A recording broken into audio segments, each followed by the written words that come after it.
देख रहे थे जी हम लोग। जैन, बहुत जैन देखना था ना, देख लिए थे। ठीक है, अच्छा।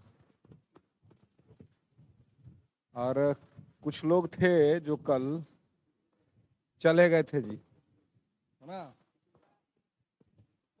मैं कहा था कि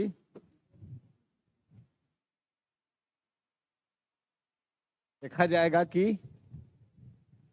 जानकारी कितनी रखी हुई है, संभाल मतलब रखी गई है संभाल करके, या फिर समय के साथ छूट गया वो भी। तो कुछ लोग तो थे, कुछ लोग को शायद लगता है बहुत जरूरी काम कुछ था, शेड्यूल था पहले वाला सब, है शेड्यूल कैंसिल नहीं हो पाया है। क्या जी, आप भी नहीं थी, आप भी नहीं थी, और कौन नहीं था? है नीरज। हाँ, क्या नीरज?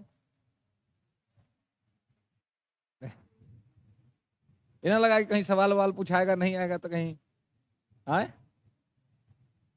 ऐसा कुछ नहीं ना था। कहते ना कि क्लास क्लास की बेइज्जती से नहीं घबराना है ना। क्लास में अगर बेइज्जती होगी तो दुनिया सम्मान करेगा, क्लास में अगर बेइज्जती नहीं हुआ, क्लास में इमेज बनाने के चक्कर में रह गए, तो दुनिया सम्मान नहीं करेगी, है ना। तो इसलिए नहीं आएगा तो जानेंगे, उसी बहाने रिवीजन होगा। घर पे नहीं कर पाए तो चलिए कोई बात नहीं, क्लास के बहाने रिवीजन हो जाएगा। पर्पस मोटिव क्या है? इमेज बनाना मोटिव है जी। यही 10 20 50 लोग थोड़ी ना है जिनका सामने आपको इमेज बनाना है। इमेज तो आपको लार्ज फोरम पे बनाना है ना, इंडिया में लोग आपको जाने, बिहार में लोग आपको जाने। इसके लिए पहले थोड़ा सा इस तरीके से आपको करना होगा। खैर, तो हम लोग को बौद्ध जैन हम लोग देख लिए थे, है ना। तो भी हम लोग को देखना था इसके आगे।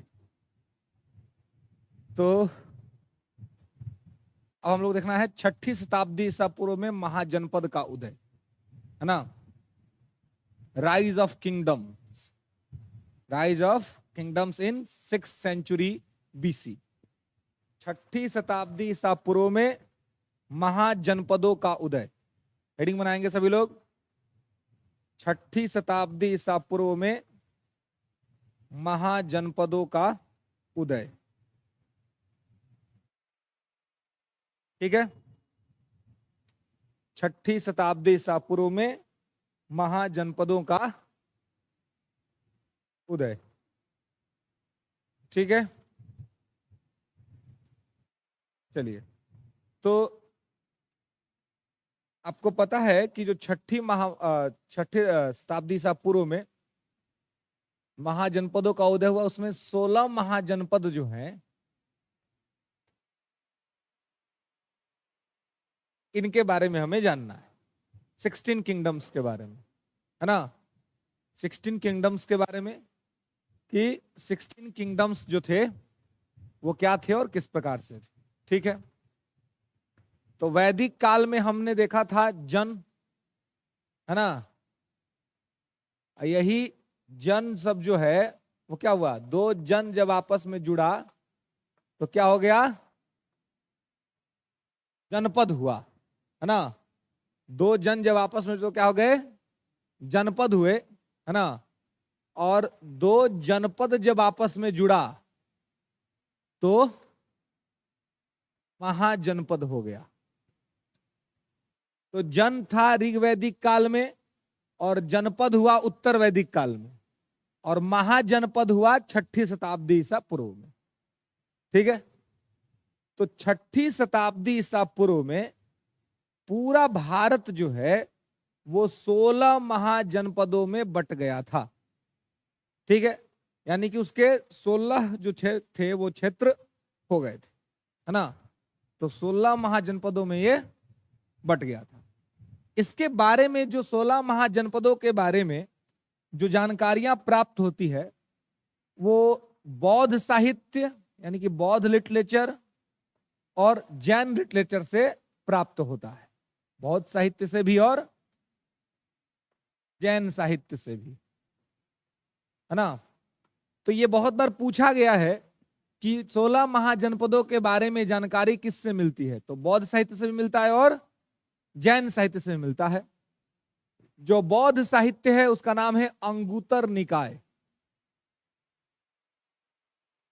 तो अंगुतर निकाय एक टेक्स्ट है जिस टेक्स्ट के माध्यम से हमें 16 किंगडम के बारे में इंफॉर्मेशन मिलता है।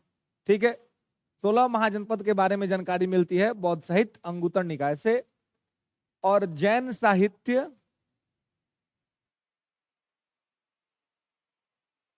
भगवती सूत्र से, है ना, या भगवती सूत्र से। ठीक है, तो ये ध्यान रखना है कि 16 महाजनपदों की जानकारी 2 टेक्स्ट से मिलती है इनिशियली। एक टेक्स्ट है बौद्ध टेक्स्ट और एक टेक्स्ट है जैन टेक्स्ट। ठीक है, बौद्ध साहित्य है अंगुतर निकाय, जैन साहित्य है भगवती सूत्र। ठीक है, इन दोनों से इंफॉर्मेशन हमें मिलता है। ओके, अब देखिए, जब इन दोनों से इंफॉर्मेशन मिलता है, बौद्ध साहित्य से भी और जैन साहित्य से भी, तो अंगुतर निकाय और भगवती सूत्र ये दोनों से है। तो अब चूंकि कंटेम्पररी तो यही थे ना, बौद्ध और जैन दोनों चल रहा था साथ साथ, तो उस समय ये मगध वगध भी था, कौशल प्रदेश था, जहां पे हम लोगों ने कल प्रसेनजित के बारे में बात किया था कि प्रसेनजित वहां का राजा था, अंगुलीमाल नामक डाकू था वहां पे, है ना, जो डाकू बुद्धम शरणम गच्छामि, बुद्ध के शरण में चला गया। तो इसलिए इन दोनों साहित्यों में अंगुतर निकाय बौद्ध ग्रंथ, भगवती सूत्र जैन ग्रंथ, इन दोनों टेक्स्ट के अंदर में जो है वो हमें इंफॉर्मेशन मिलता है बौद्ध और जैन के 16 महाजनपदों के बारे में। क्लियर है? अब देखिए, इन 16 महाजनपदों में से 3 महाजनपद बिहार में थे, मगध, अंग, वज्जी।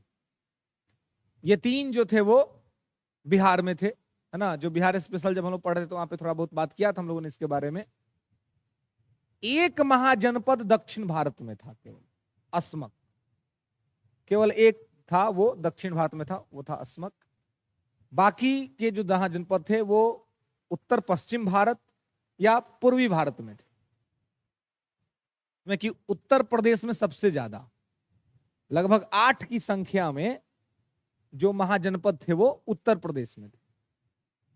ठीक है, तो अब देखिएगा कि उत्तर प्रदेश में 8 और बिहार में 3, कितना हो गया?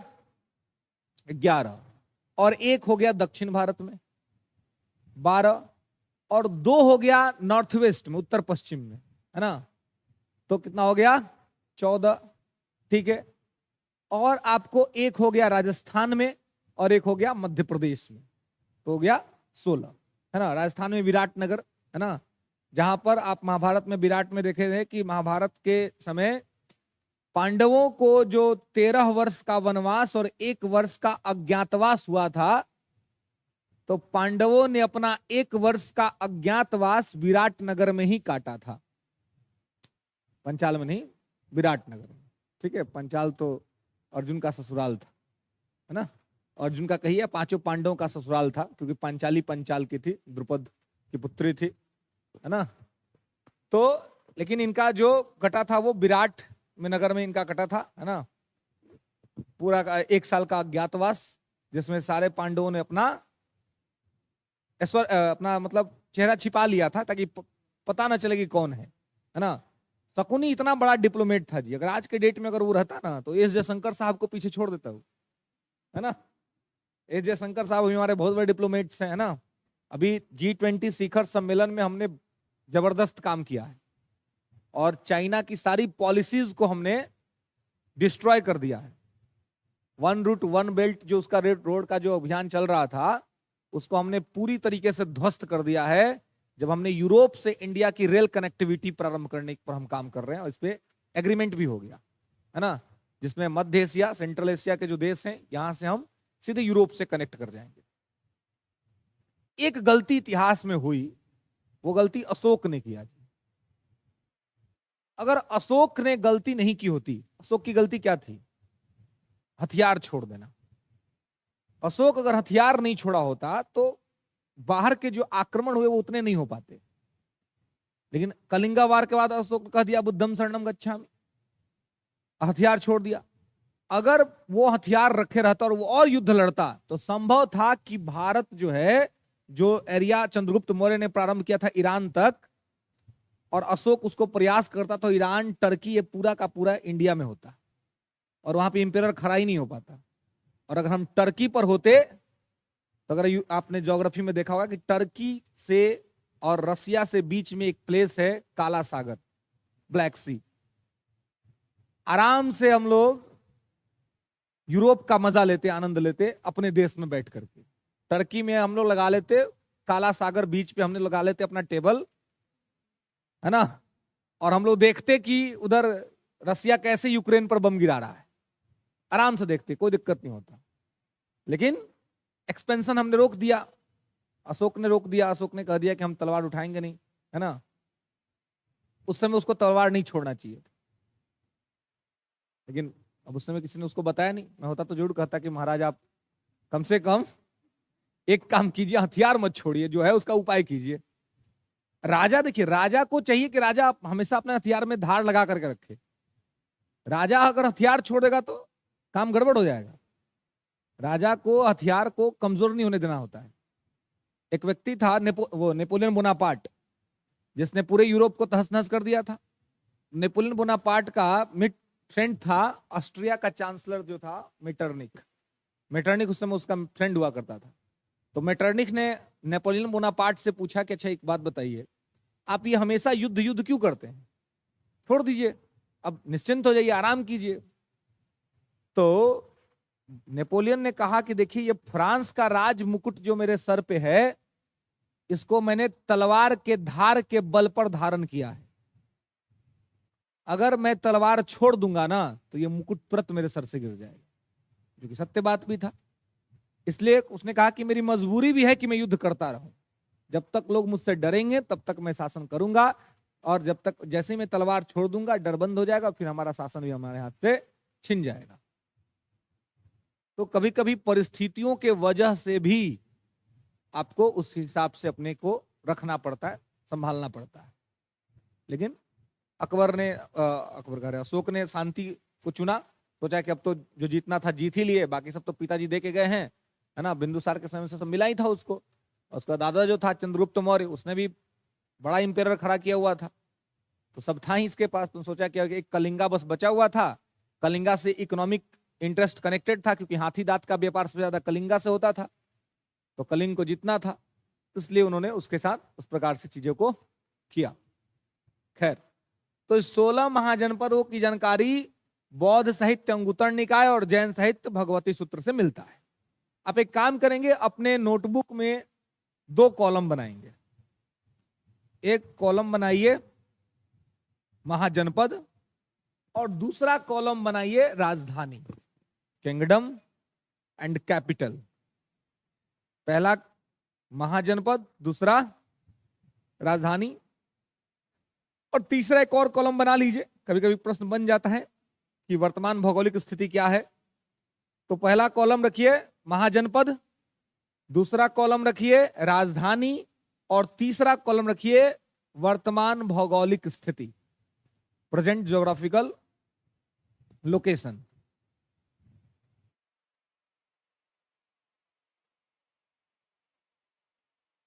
ठीक है,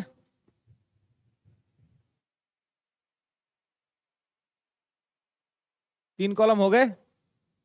पहले में आपको रखना है किंगडम को, दूसरे में रखना है कैपिटल को, और तीसरे में रखना है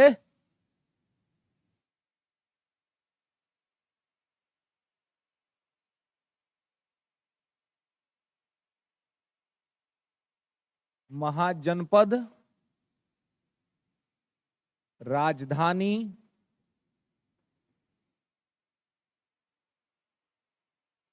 और तीसरा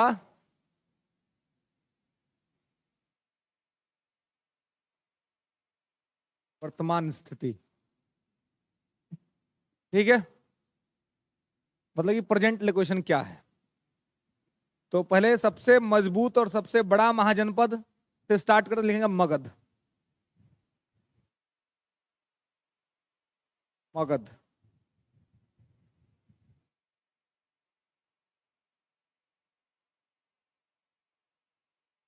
ठीक है, मगध। तो मगध के बारे में आपको पता है कि मगध की जो राजधानी है वो तो समय समय पर तो चेंज होते रहा है जी, है ना।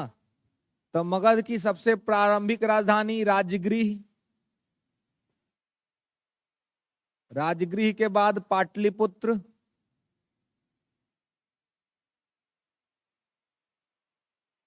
पाटलिपुत्र के बाद वैशाली, और वैशाली के बाद फिर पाटलिपुत्र। तो इनिशियल कैपिटल इसका क्या है, राजगृह। उसके बाद पाटलिपुत्रा की स्थापना उदयन ने की थी। उदयन ने पाटलिपुत्रा को मध्य की राजधानी बनाई, लेकिन उदयन की हत्या के पश्चात शिशुनाग वंश का शासन आया। शिशुनाग ने वह राजधानी वैशाली को बनाया, और शिशुनाग वंश का ही एक शासक था कालाशोक, उसने वैशाली से पाटलिपुत्रा को बना दिया। तो इस प्रकार से इसका यह है। ठीक है, प्रेजेंट से जो लोकेशन है लिख लेंगे। वर्तमान स्थिति क्या है मगध की, तो वर्तमान में पटना गया, पटना गया का क्षेत्र। ठीक है, तो ये तो इनिशियली उस समय पटना गया का क्षेत्र था थी, बाद में तो पूरा भारत इसी में समा गया, है ना। तो हम लोग वही, तो हम लोग बिहारी, हम लोग को पहले थोड़ा सा स्पेस मिलना चाहिए, बाद में तो पूरा स्पेस हम लोग लेके चलते हैं, है ना। ट्रेन में सीट नहीं होता तो हम लोग बस थोड़ा सा जगह मांगते हैं, थोड़ा सा बस बैठने दीजिए, है ना। दिल्ली जाना है, यहाँ से बिहारी कोई चढ़ा, उसका टिकट नहीं है, तो वो बोला कि बस थोड़ा सा चाहिए, है ना, थोड़ा सा लेगा।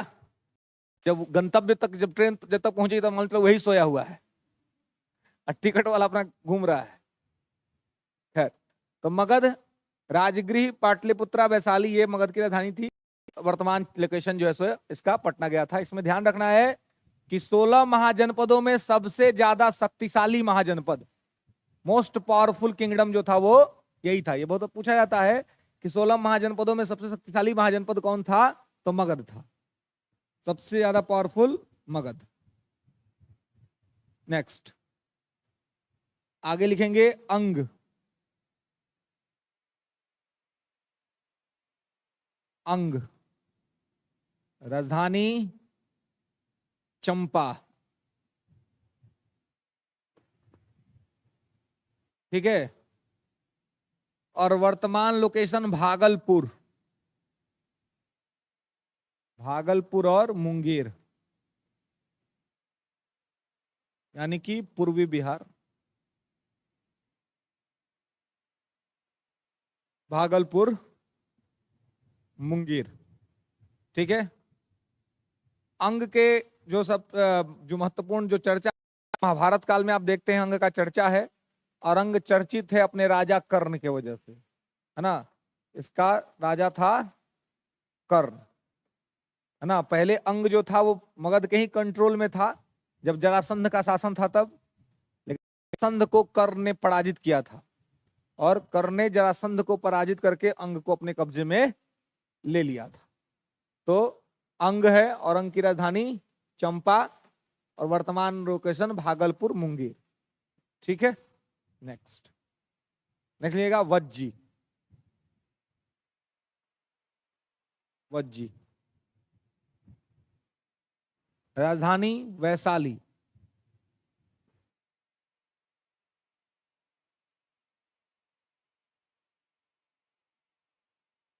वज्जी राजधानी है इसका वैशाली, है ना। और रीजन इसका हो जाएगा दरभंगा मधुबनी, दरभंगा मधुबनी का इलाका, दरभंगा मधुबनी। ठीक है, हो गया। तो ये तीनों बिहार के हैं, है ना। वज्जी में ही आपको रिपब्लिक की चर्चा मिलती है कि इसमें 10 गणराज्य जो थे इसमें शामिल थे, है ना, जो बिहार स्पेशल में भी हम लोग बात किए थे। और इसको गणतंत्र भी कहा था कि वैशाली जो है वो प्राचीन गणतंत्र का उदाहरण है। एंसेंट रिपब्लिक का एग्जाम्पल है कि भारत में रिपब्लिक था। नेक्स्ट लिखेंगे काशी। काशी, काशी का राजधानी वाराणसी।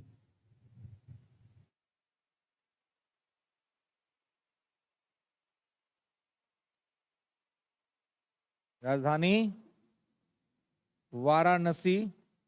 भारत की आध्यात्मिक राजधानी वाराणसी है, और प्रधानमंत्री का संसदीय क्षेत्र भी है ना।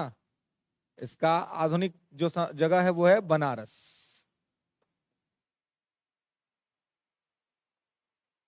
बनारस उत्तर प्रदेश में पड़ता है ना। नेक्स्ट आगे लिखिएगा वत्स। वत्स, वत्स राजधानी कौसाम्बी। वत्स का राजधानी कौसाम्बी। वत्स की राजधानी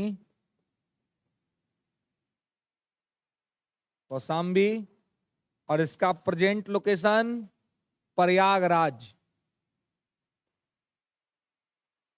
प्रयागराज, प्रेजेंट लोकेशन प्रयागराज उत्तर प्रदेश, जो कि अभी से कुछ दिन पहले इलाहाबाद था, लेकिन योगी आदित्यनाथ ने उसका नाम फिर से कर दिया प्रयागराज, जो कि एंसेंट नाम भी था। एंसेंट में पहले भी उसका नाम प्रयागराज मतलब प्रयाग ही था, तभी तो समुद्रगुप्त का जो प्रशस्ति मिला उसको कहते हैं प्रयाग प्रशस्ति, है ना, और वो इलाहाबाद में ही है। तो पहले प्राचीन नाम प्रयाग ही था, मुगलों के शासन के अंतर्गत इसका नाम बदल करके इलाहाबाद हो गया था, लेकिन फिर जो है इन्होंने क्या कर दिया, इसको प्रयागराज कर दिया।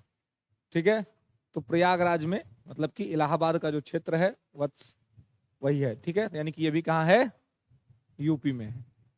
ठीक है, नेक्स्ट नेक्स्ट आइए कौशल।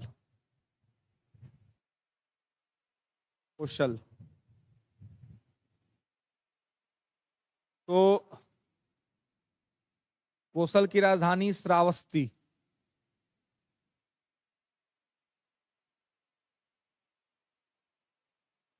कौशल की राजधानी श्रावस्ती। ठीक है, प्रेजेंट लोकेशन अयोध्या। अयोध्या जो है अभी जो भव्य राम मंदिर का निर्माण किया जा रहा है, और क्वाइट पॉसिबल ऐसा हो सकता है कि प्रधानमंत्री जी 2024 का जो लोकसभा चुनाव का जो घोषणा करेंगे वो वहीं पूजा पाठ करके करेंगे, है ना, क्योंकि मामला बहुत समय से पेंडिंग था, है ना। अयोध्या का मामला 1990 से पेंडिंग चल रहा था, बाबरी मस्जिद के विध्वंस से, है ना। तो सब फैसला वैसला सब आ ही गया है, और 24 का चुनाव सामने है, इसलिए युद्ध स्तर पे काम चल रहा है कि जल्दी से मामला कंप्लीट हो जाए। 2019 का लोकसभा चुनाव को अगर आप लोग देखे होंगे तो जब नॉमिनेशन करने के लिए प्राइम मिनिस्टर साहब जा रहे थे तो उन्होंने 2 दिन पहले से बनारसी में अपना कैंप किया हुआ था, पूरा भगवान शिव शंभू का पूजा पाठ किए, और पूरी वर्ल्ड की मीडिया बनारस पहुंच गई थी उसको कवर करने के लिए। तो ऐसा ना माहौल बना देते हैं ना कि सब बेरोजगारी, हाँ महंगाई, सब मुद्दा गौण हो जाता है, लोग डूब जाता है ना। लोग छोड़िए महंगाई है महाराज, है ना, 2 रुपया ज्यादा का खरीद लेंगे कोई बात नहीं, लेकिन हमको यह चाहिए, है ना। माहौल बनाने में माहिर आदमी।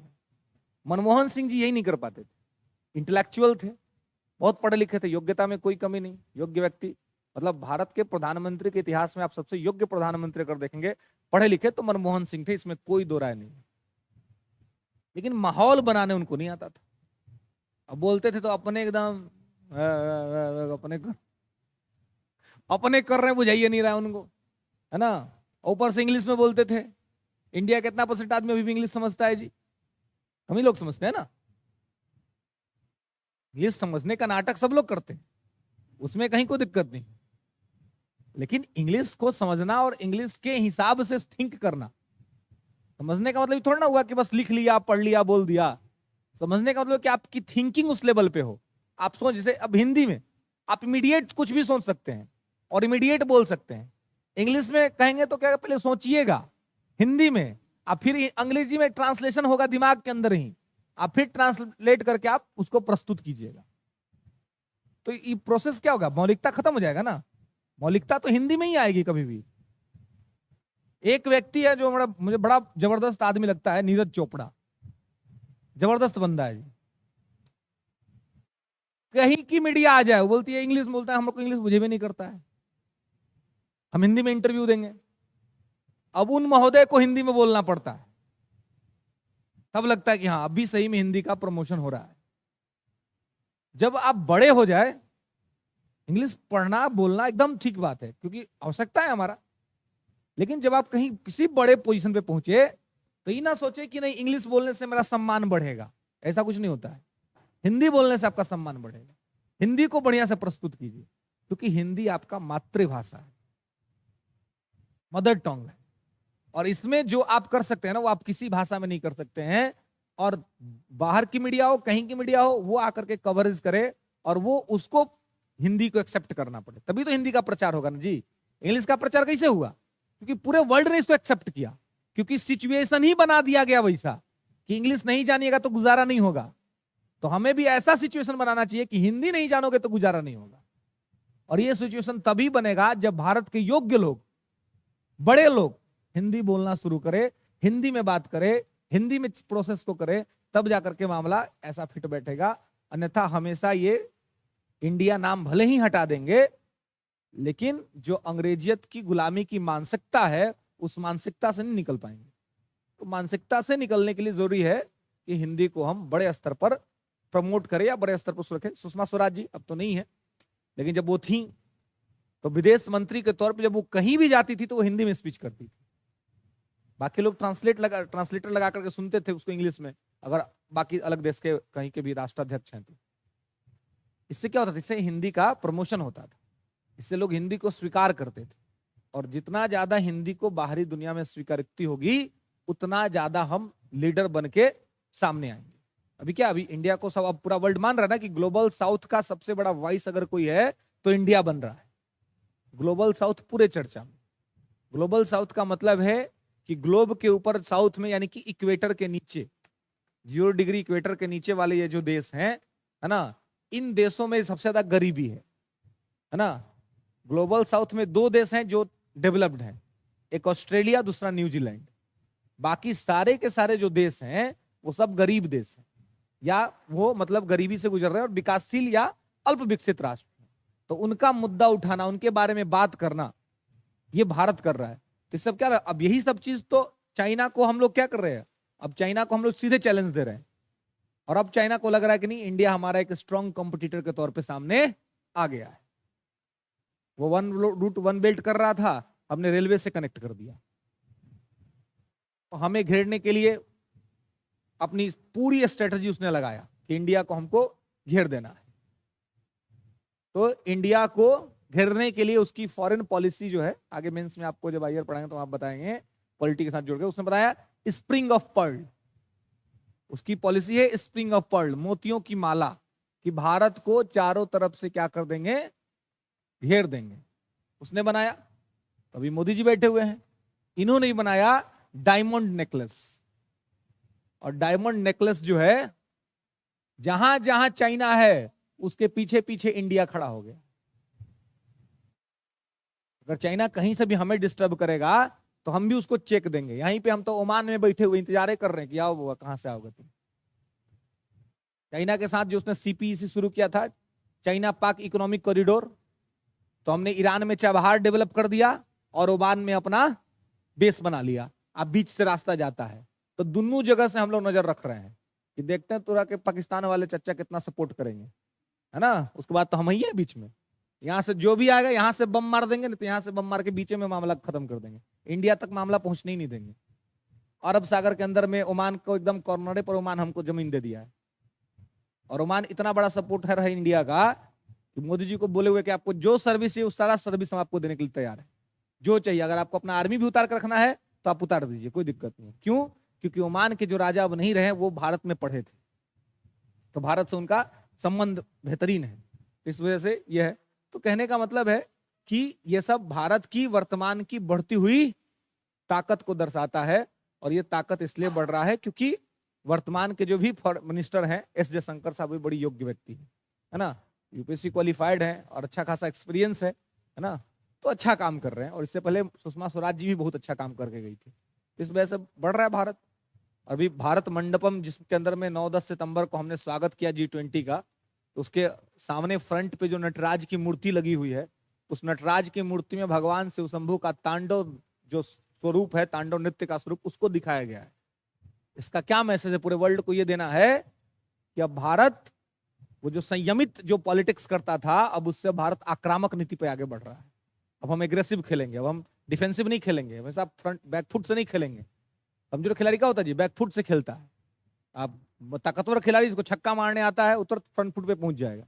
फेंको कहाँ बॉल फेंकोगे, है ना? हार्दिक पांड्या, अब उसको छक्का मारना है जी, अब कैसे बॉल फेंकिए, उतरते जाके कहां से खेलेगा? फ्रंट फुट से खेलेगा, है ना? जिसको डिफेंसिव खेलना वो आ जाएगा बैकफुट पे, ठुक ठुक करेगा, 1-2 रन बनाएगा, छक्का लग भी नहीं करेगा उससे। तो कहने का मतलब है कि समय परिवेश के हिसाब से भारत अपनी पॉलिसीज को चेंज कर रहा है। ऐसे में लैंग्वेज भी बहुत बड़ा मुद्दा है।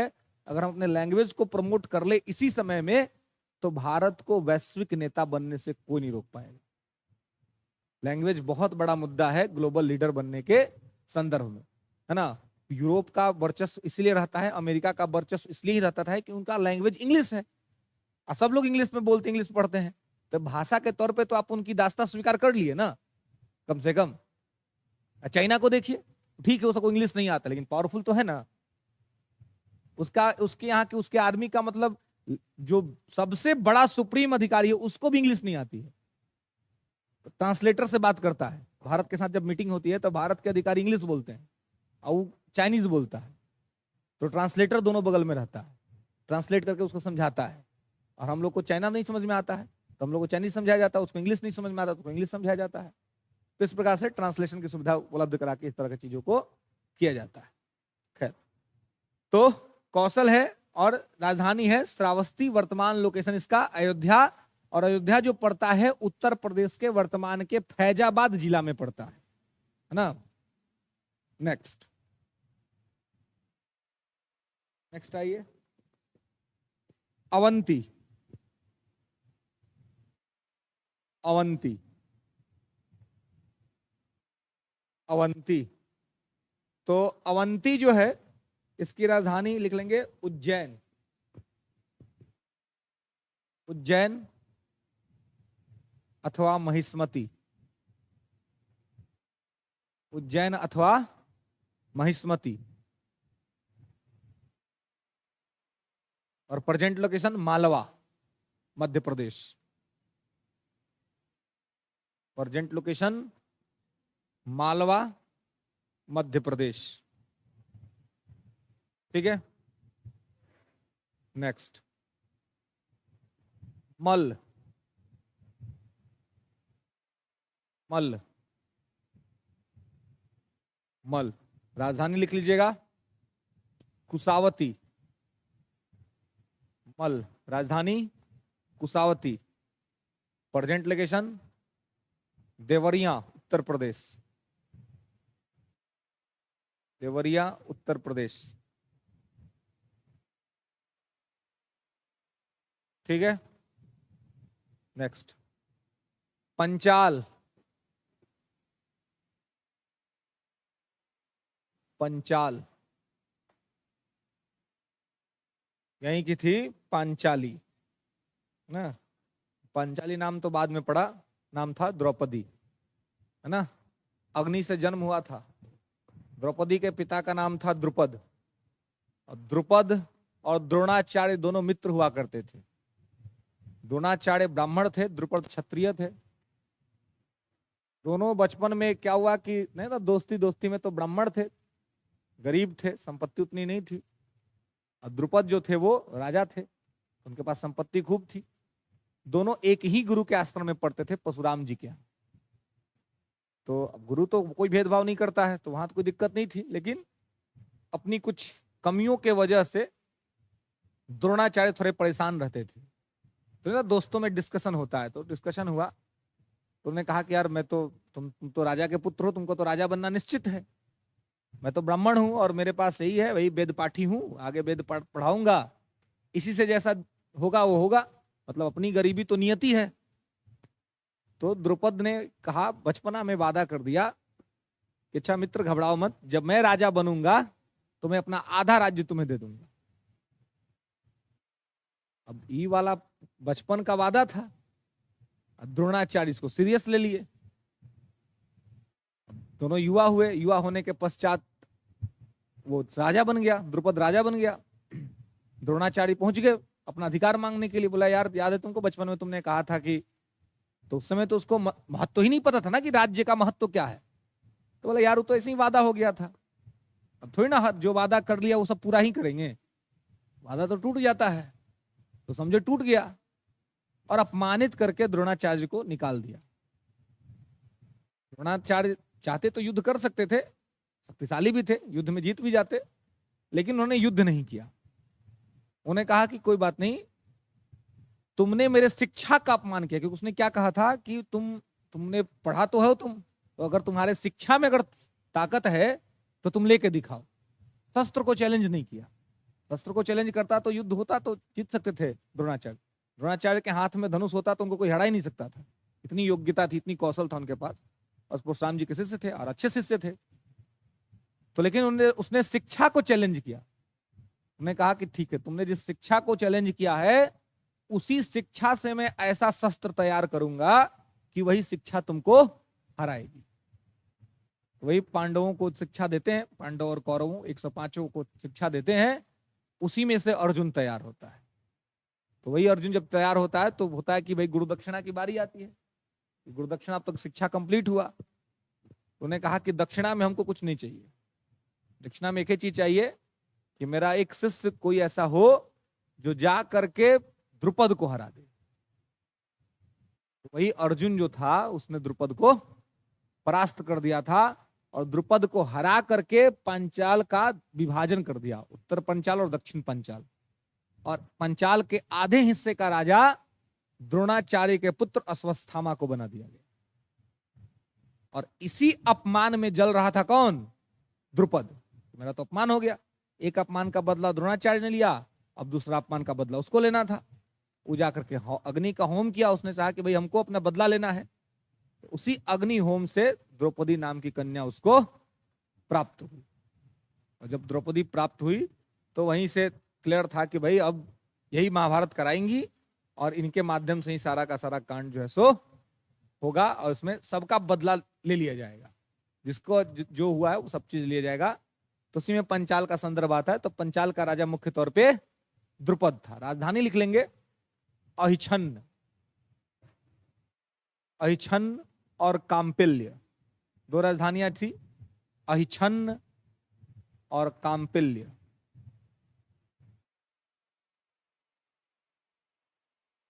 अहिछन्न और काम्पिल्य, लोकेशन दोनों का उत्तर प्रदेश में है। ठीक है, क्लियर है? अहिछन्न और काम्पिल्य, ठीक है, उत्तर प्रदेश। नेक्स्ट चेदी,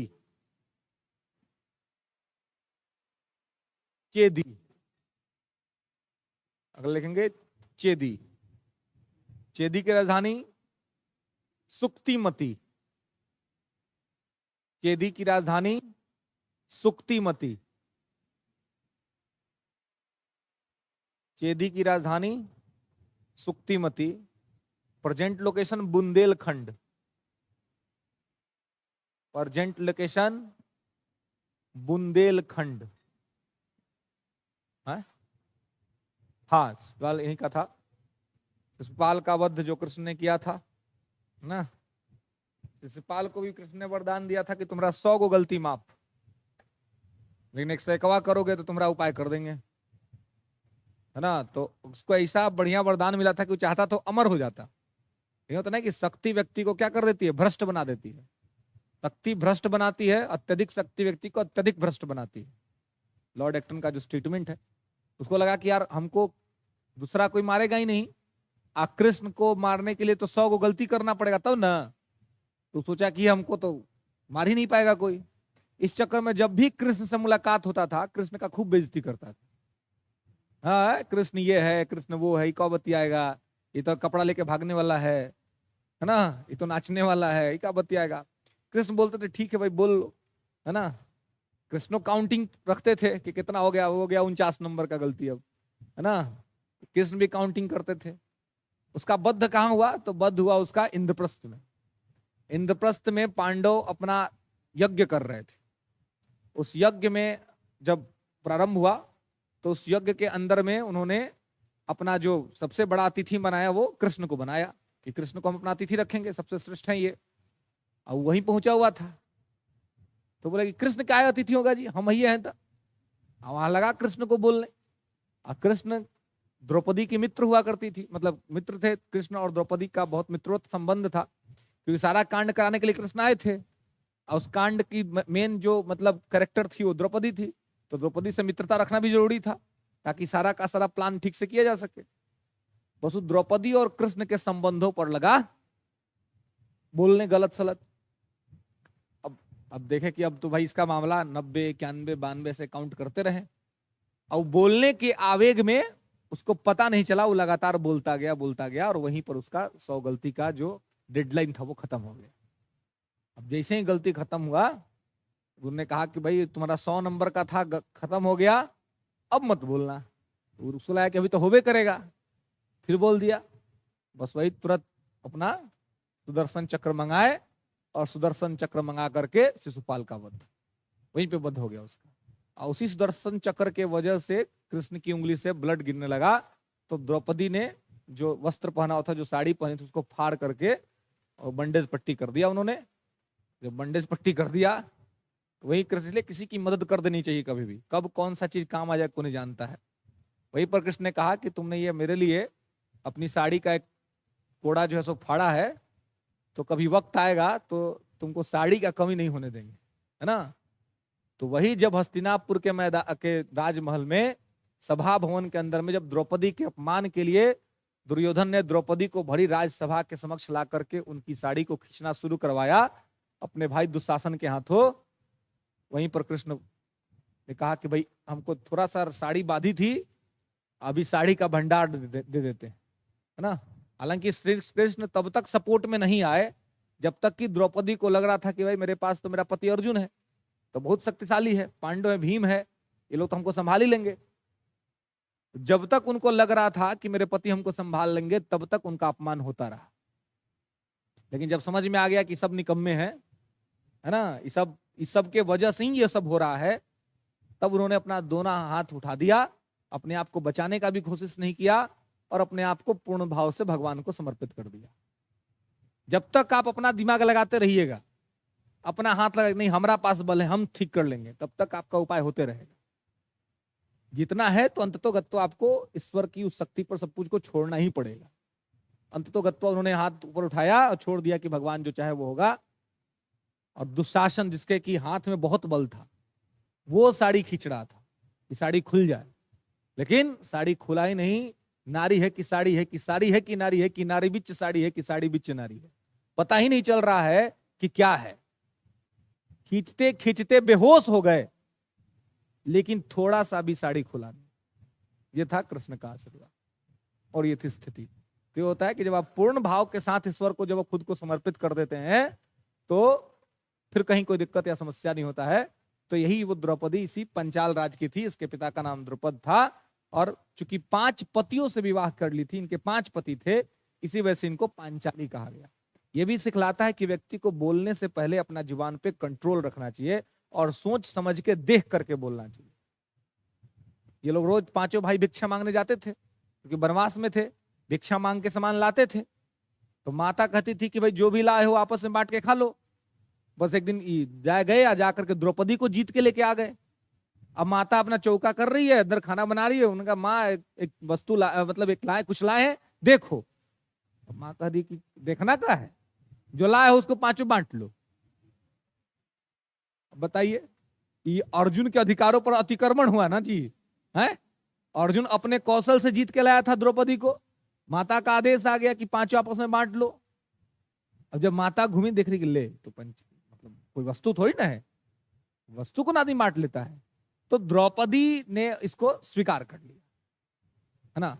हाँ, तो द्रौपदी का क्या था कि उन्होंने शंकर भगवान से एक वरदान मांगा हुआ था कि मुझे मतलब 5 पति मिले, है ना।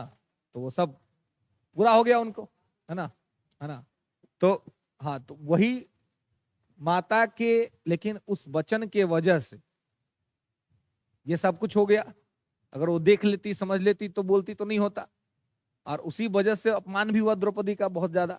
उसी अपमान का कारण था कि महाभारत हुआ। लेकिन जुबान द्रौपदी का भी कम नहीं था, द्रौपदी का भी जुबान खूब चलता था, है ना। उसने भी बेइज्जती कर दिया दुर्योधन का, है ना। उसने भी कह दिया अंधा का पुत्र अंधा, तो उसका भी अपमान, है ना। कि देखिए, भगवान एक ऐसा सिस्टम है, प्रकृति एक ऐसा सिस्टम है कि किसी को छोड़ते नहीं है जी। हर व्यक्ति को दंड मिला है ना। चाहे वो भगवान के सानिध्य में ही क्यों ना हो, जो भगवान के सानिध्य में है, दंड भगवान ने उसको भी दिया। ही नहीं कि पक्षपाती नहीं है कि मेरे साथ हो तो हम तुमको दंड नहीं देंगे। दंड सबको मिला है बराबर मात्रा में। जो जितना अपराध किया उसको उतना दंड मिला। हाँ, अब जिस व्यक्ति ने अपने अपराध को स्वीकार कर लिया, पश्चाताप कर लिया, उसको दंड थोड़ा कम मिला। लेकिन जो अपराध करता रहा और स्वीकार नहीं किया, उसको दंड थोड़ा ज्यादा मिला। तो दंड में कमी नहीं हुई, दंड उन्होंने सबको दिया है ना। और उसी कारण आए ही थे कि सब लोगों का उपाय कर देना है बढ़िया से, क्योंकि सब लोग को बल जो है तो बहुत ज्यादा हो गया था, है ना। अब भगवान तभी धरती पे आते हैं जब लगता है कि बल बहुत ज्यादा हो जाए, व्यक्ति व्यक्ति को कुछ ना समझे, लोग लगे कि हम ही पावरफुल हैं, हम सब कुछ कर सकते हैं। तो ऐसा भाव जब उत्पन्न हो, जब सब लोग अपने आप को शक्तिशाली समझने लगे, सब लोग एक दूसरे को मार देने मिटा देने की बात करने लगे, तब समझिए कि प्लेटफॉर्म तैयार हो रहा है ना।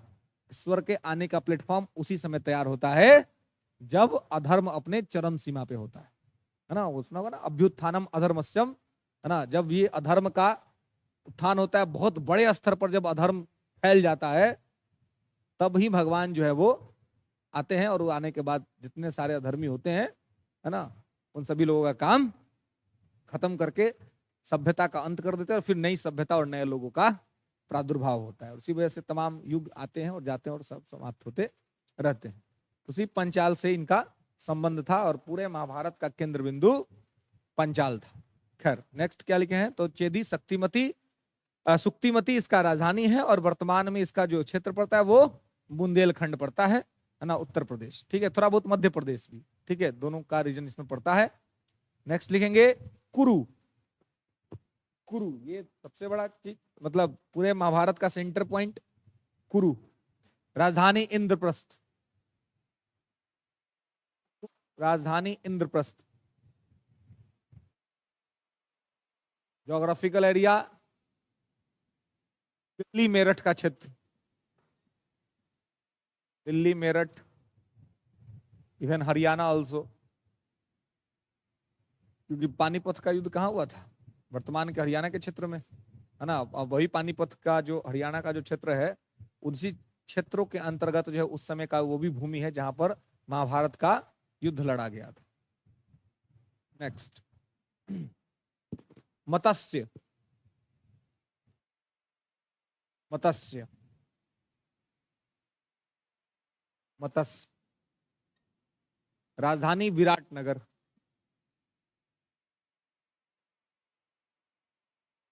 राजधानी विराटनगर। वर्तमान लोकेशन जयपुर, राजस्थान, जयपुर राजस्थान। कितना हुआ, 12। नेक्स्ट लेंगे कंबोज, कंबोज, कंबोज। राजधानी हाटकपुर, राजधानी हाटकपुर। कौन गैस पटक रहा है, ऊपर में पटक रहा है। हाटकपुर, कंबोज, राजधानी हाटकपुर। ठीक है, नेक्स्ट, वर्तमान लोकेशन उत्तर पश्चिम भारत।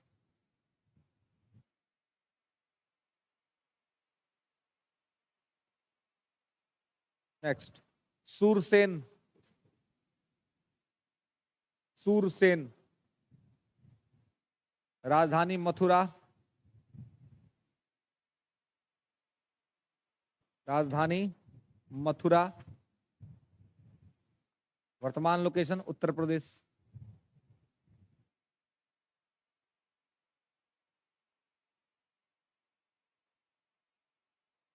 नेक्स्ट, अस्मक, क्या हुआ जी? है क्या शेड्यूल है का जी? है? अस्मक, राजधानी पोतन, अस्मक राजधानी पोतन, वर्तमान लोकेशन दक्षिण भारत, गोदावरी नदी घाटी, गोदावरी नदी घाटी।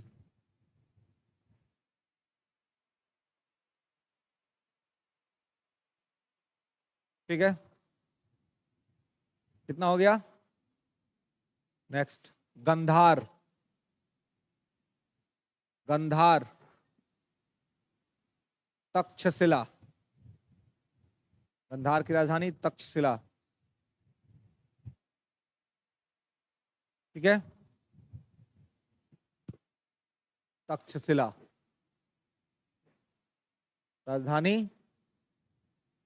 तक्षशिला, वर्तमान क्षेत्र प्रेजेंट लोकेशन पेशावर और रावलपिंडी का क्षेत्र, पेशावर और रावलपिंडी का क्षेत्र,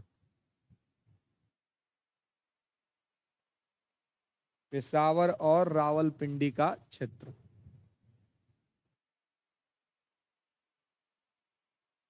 पेशावर और रावलपिंडी का क्षेत्र।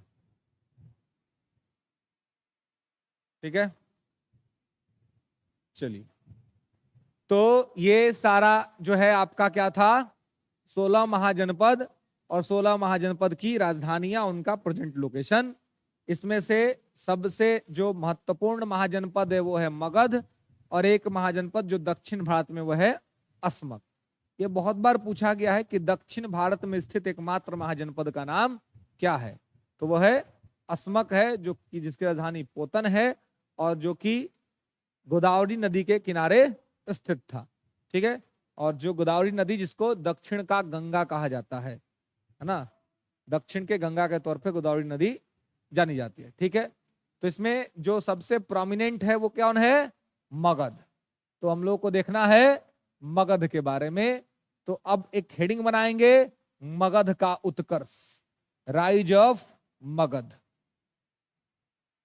मगध का उत्कर्ष।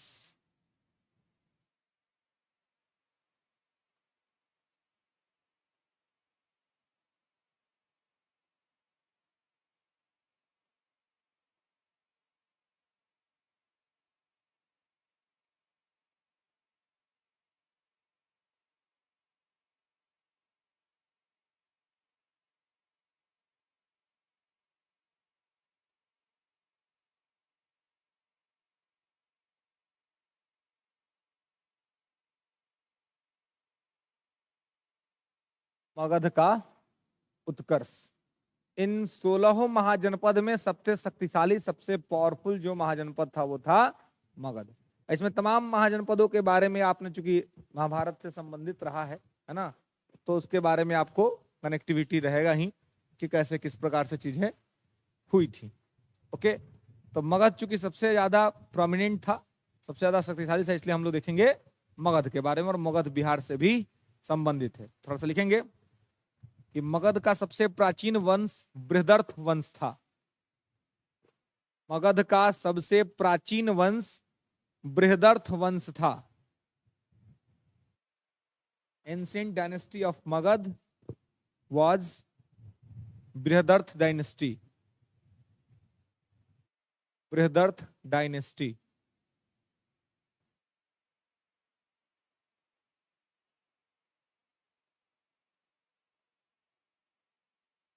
बृहदर्थ वंश, तो बृहदर्थ जो आप देखेंगे, तो ये बृहदर्थ जो है ना, ये बृहदर्थ वंश का संस्थापक भी कौन है?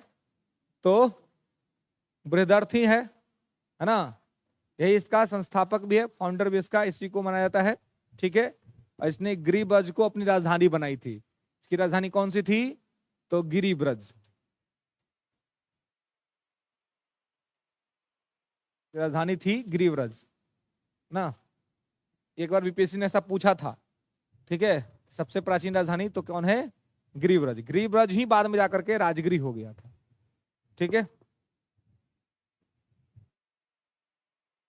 और महाभारत काल का जो सबसे शक्तिशाली राजा था वो माना जाता है किसको? जरासंध को। और जरासंध किसका पुत्र था? तो माना जाता है कि वो बृहदर्थ का पुत्र था। मगध का सबसे शक्तिशाली जो शासक था वो था जरासंध, है ना। जरासंध जो था वो मगध का सबसे शक्तिशाली शासक था, माने बृहदर्थ वंश का। और किसका पुत्र था? बृहदर्थ का पुत्र था। और महाभारत काल में आपने देखा है कि जरासंध की हत्या भीम ने की थी, मतलब भीम ने इसको मार दिया था, है ना। जरासंध को किसने मारा था? भीम ने मारा था। ठीक है, कारण ये था कि जरासंध जो था वो एक तो कृष्ण से भी उसका झगड़ा चलता था, मथुरा से बराबर मथुरा पे आक्रमण कर देता था, है ना। तो कृष्ण से इसका झगड़ा चलता था। इसके अलावा एक मतलब बहुत अन्यायी शासक भी था, अन्याय बहुत ज्यादा करता था। कर्ण से भी इसका झगड़ा हुआ था, है ना। लेकिन इसको मारा कब गया? तो इसको मारा गया जब वही जो पांडव थे वो क्या कर रहे थे, तो अपना मतलब छिप करके अपना जीवन बिता रहे थे। मतलब एक बार पांडवों का पूरा जीवन ही कष्ट में रहा है पूरा, मतलब जो प्रारंभ में भी उनको अग्निगृह में जला करके मार देने का प्रोग्राम था, तो अपना जान बचा करके वो लोग भागा, है ना। जान बचा के जब भागा उधर, तो जब फिर द्रौपदी के साथ जब विवाह हुआ तब ये लोग प्रकट हुआ, क्योंकि द्रौपदी के स्वयंवर में जाकर के जब लक्ष्य को भेदन किया अर्जुन ने, तो वहीं पर क्लियर हो गया कि पांडव अभी जीवित है।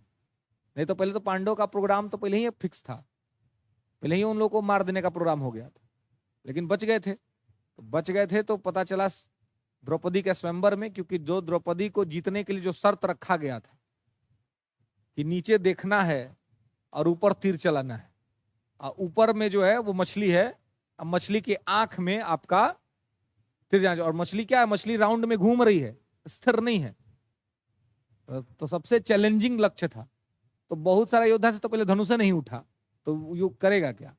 तो फिक्स था कि इस लक्ष्य को 3 ही आदमी भेद सकता है, एक स्वयं श्री कृष्ण, दूसरा अर्जुन और तीसरा कर्ण। तो कर्ण भी गया था ये काम करने के लिए। कर्ण ने तो उठा भी लिया था धनुष और प्रत्यंचा चढ़ा भी दिया था, और कर्ण को मौका मिलता तो कर्ण अपना लक्ष्य पूरा भी कर देता। लेकिन कर्ण अगर ये लक्ष्य पूरा कर देता तो महाभारत का ऑब्जेक्टिव पूरा नहीं हो पाता। तो क्या कर दिया कृष्ण भगवान, तो सबके रचयिता, है ना, द्रौपदी को ही कह दिए कि भाई उपाय करो ना तो तुम्हारा मामला गड़बड़ा जाएगा, मामला फिक्स है तुम्हारा अर्जुन के साथ ना जी। तो बोलती कि अर्जुन आ नहीं रहा है ना। कर्ण भी कर्ण था, दोनों यूपीएससी क्वालिफाइड, है ना, तो दोनों आईएएस। तो उसको क्या चाहिए भाई? आईएएस मिल ही रहा है, चाहे अर्जुन मिले चाहे कर्ण मिले, थोड़ी ना उसका पहले से किसी के साथ कोई संबंध था, रेडी थी, उसको कोई दिक्कत नहीं था। तो पता था कि कर्ण भी बहुत योग्य आदमी है ना। कर्ण पहले ही टेस्टिंग में उसके आंख में देख करके लक्ष्य भेदन कर दिया था। द्रौपदी के आंख में देख करके देख रहा था, द्रौपदी के आंख में, और पीछे तीर मारा, लक्ष्य भेदन हो गया। द्रौपदी को पता चल गया कि यूपीएससी क्वालिफाइड आदमी है, कुछ कर सकता है कुछ भी, है ना। तो पहले से वो ठीक है कोई बात नहीं, अपने पास है आदमी, है ना। अर्जुन वाला मामला थोड़ा पेचीदा था, क्योंकि सब लोग को पता था कि अर्जुन तो मर चुका है, लेकिन कृष्ण जानते थे कि अर्जुन आएगा जरूर, है ना। तो उसके बाद लेकिन कर्ण को रोक दिया गया, बेइज्जती कर दी गई कर्ण की। कृष्ण भगवान नहीं करा दिया, उन्होंने कह दिया कि भाई मैं सूत पुत्र से विवाह नहीं करूं। तो ये मतलब बहाना था। और बाद में ये, और कोई भी उस समय वहां के उपस्थित कोई भी राजा महाराजा से वो धनुष उठा तक नहीं, एक्सेप्ट कर। तब क्या हुआ कि तब जब देखे कि कर्ण अपना काम कर लिया, तब कृष्ण भगवान क्या कह दिए कि सारे अब आम आदमी के लिए खोल दीजिए। ले, वो आम ही आदमी था, वो कर सकता था उस समय, तो जब वो किया तब ये विकल्प नहीं था, और जब वो छोड़ दिया तब ये विकल्प दे दिया गया। क्यों? क्योंकि अर्जुन को मौका दिलवाना था। तो बहुत बार भगवान ने अपने भक्तों को चीजें दिलाने के लिए बदनामी अपने ऊपर भी लिया है। इसलिए कहा जाता है कि भगवान स्वयं कहते हैं कि मेरा मान टले तो टले, भक्तों का मान न टलते देखा, और प्रबल प्रेम के कारण वेदों का नियम बदलते देखा। सारे नियम बदल जाते हैं। प्रेम एक ऐसा चीज है जहां पर सारे नियम खत्म हो जाते हैं, शून्य हो जाता है, फिर नियम का कोई मतलब ही नहीं रह जाता है। इसलिए भगवान ने भी प्रेम के वशीभूत हर जगह पर कहीं ना कहीं छल कर दिया है। मतलब अपने व्यक्ति को जिताने के लिए, करने के लिए उन्होंने कुछ ना कुछ तो किया ही है ना। बाली को मार दिया छुप करके सुग्रीव को जिताने के लिए, है ना। तो ना बाली बोला अगुन कौन नाथ मुहि मारा, है ना, कौन मेरा कौन गलती था, हमको मार दिए। और सुग्रीव निकम्मा आदमी तुम्हारा मित्र बन गया, जो अपना पत्नी नहीं छुड़ा पाया वो आपकी पत्नी को लंका से ला देगा जी। राम जी का भी मित्रता देखिए, कैसा मित्रता की है। एक तो अपने मतलब पत्नी उनकी का अपहरण हो गया था, उनकी पत्नी कहीं और थी। बताने वाला भी आदमी सब क्या बताया कि जाइए सुग्रीव से मित्रता कीजिए। आज सुग्रीव की अपनी पत्नी बंधक थी बाली के यहाँ, है ना। अब वो आदमी अपनी पत्नी को नहीं छुड़ा पा रहा है, आपकी पत्नी को कैसे छुड़ाएगा। तो ये बाली पूछा कि महाराज हमारा कौन गलती था, हमको मार दिया, ये निकम्मा आदमी आपका मित्र बन गया, ये कौन बता दिया इसका पता आपको। मेरे पास आते, एक बार हम कॉल डायल करते ना रावण के पे, हाँ, तो दौड़े दौड़े आता, सीता माता को एकदम सम्मान के साथ लाता।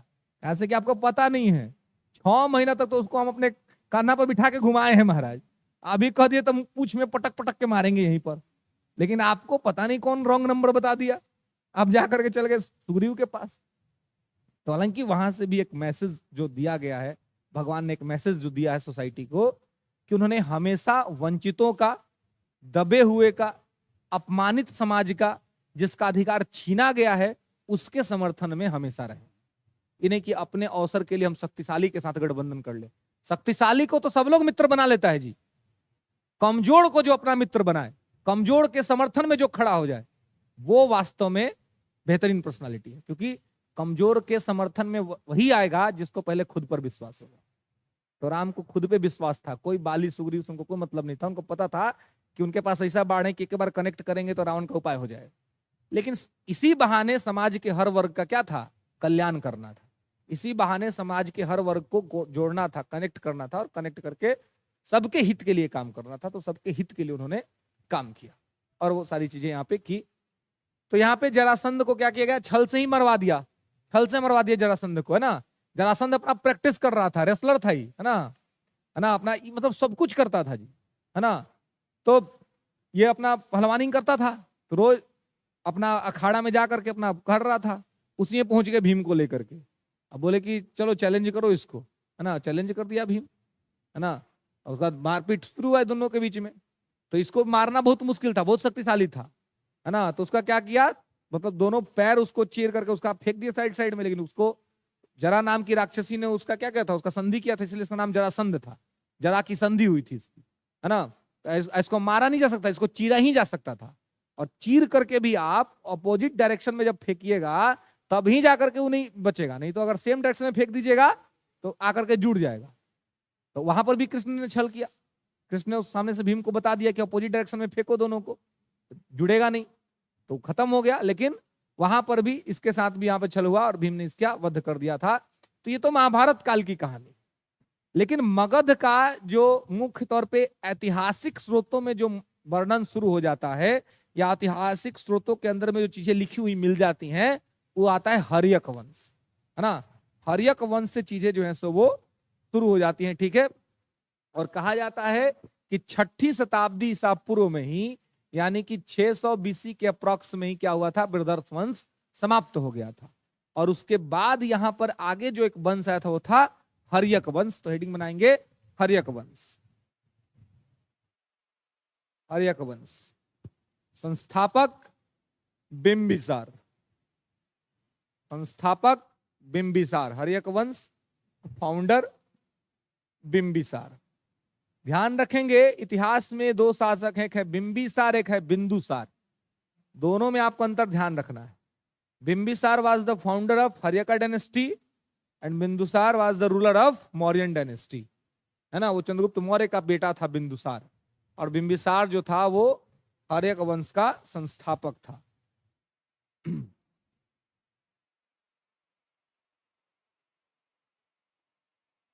हर्यक वंश।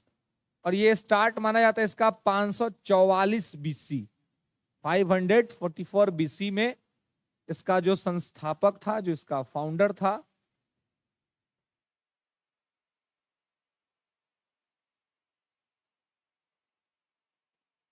बिंबिसार। ठीक है, बिंबिसार। ठीक है, was the contemporary of Buddha, ये बुद्ध के समकालीन था, लिख लेंगे इसको, बुद्ध का समकालीन माना जाता है या बुद्ध के समकालीन था।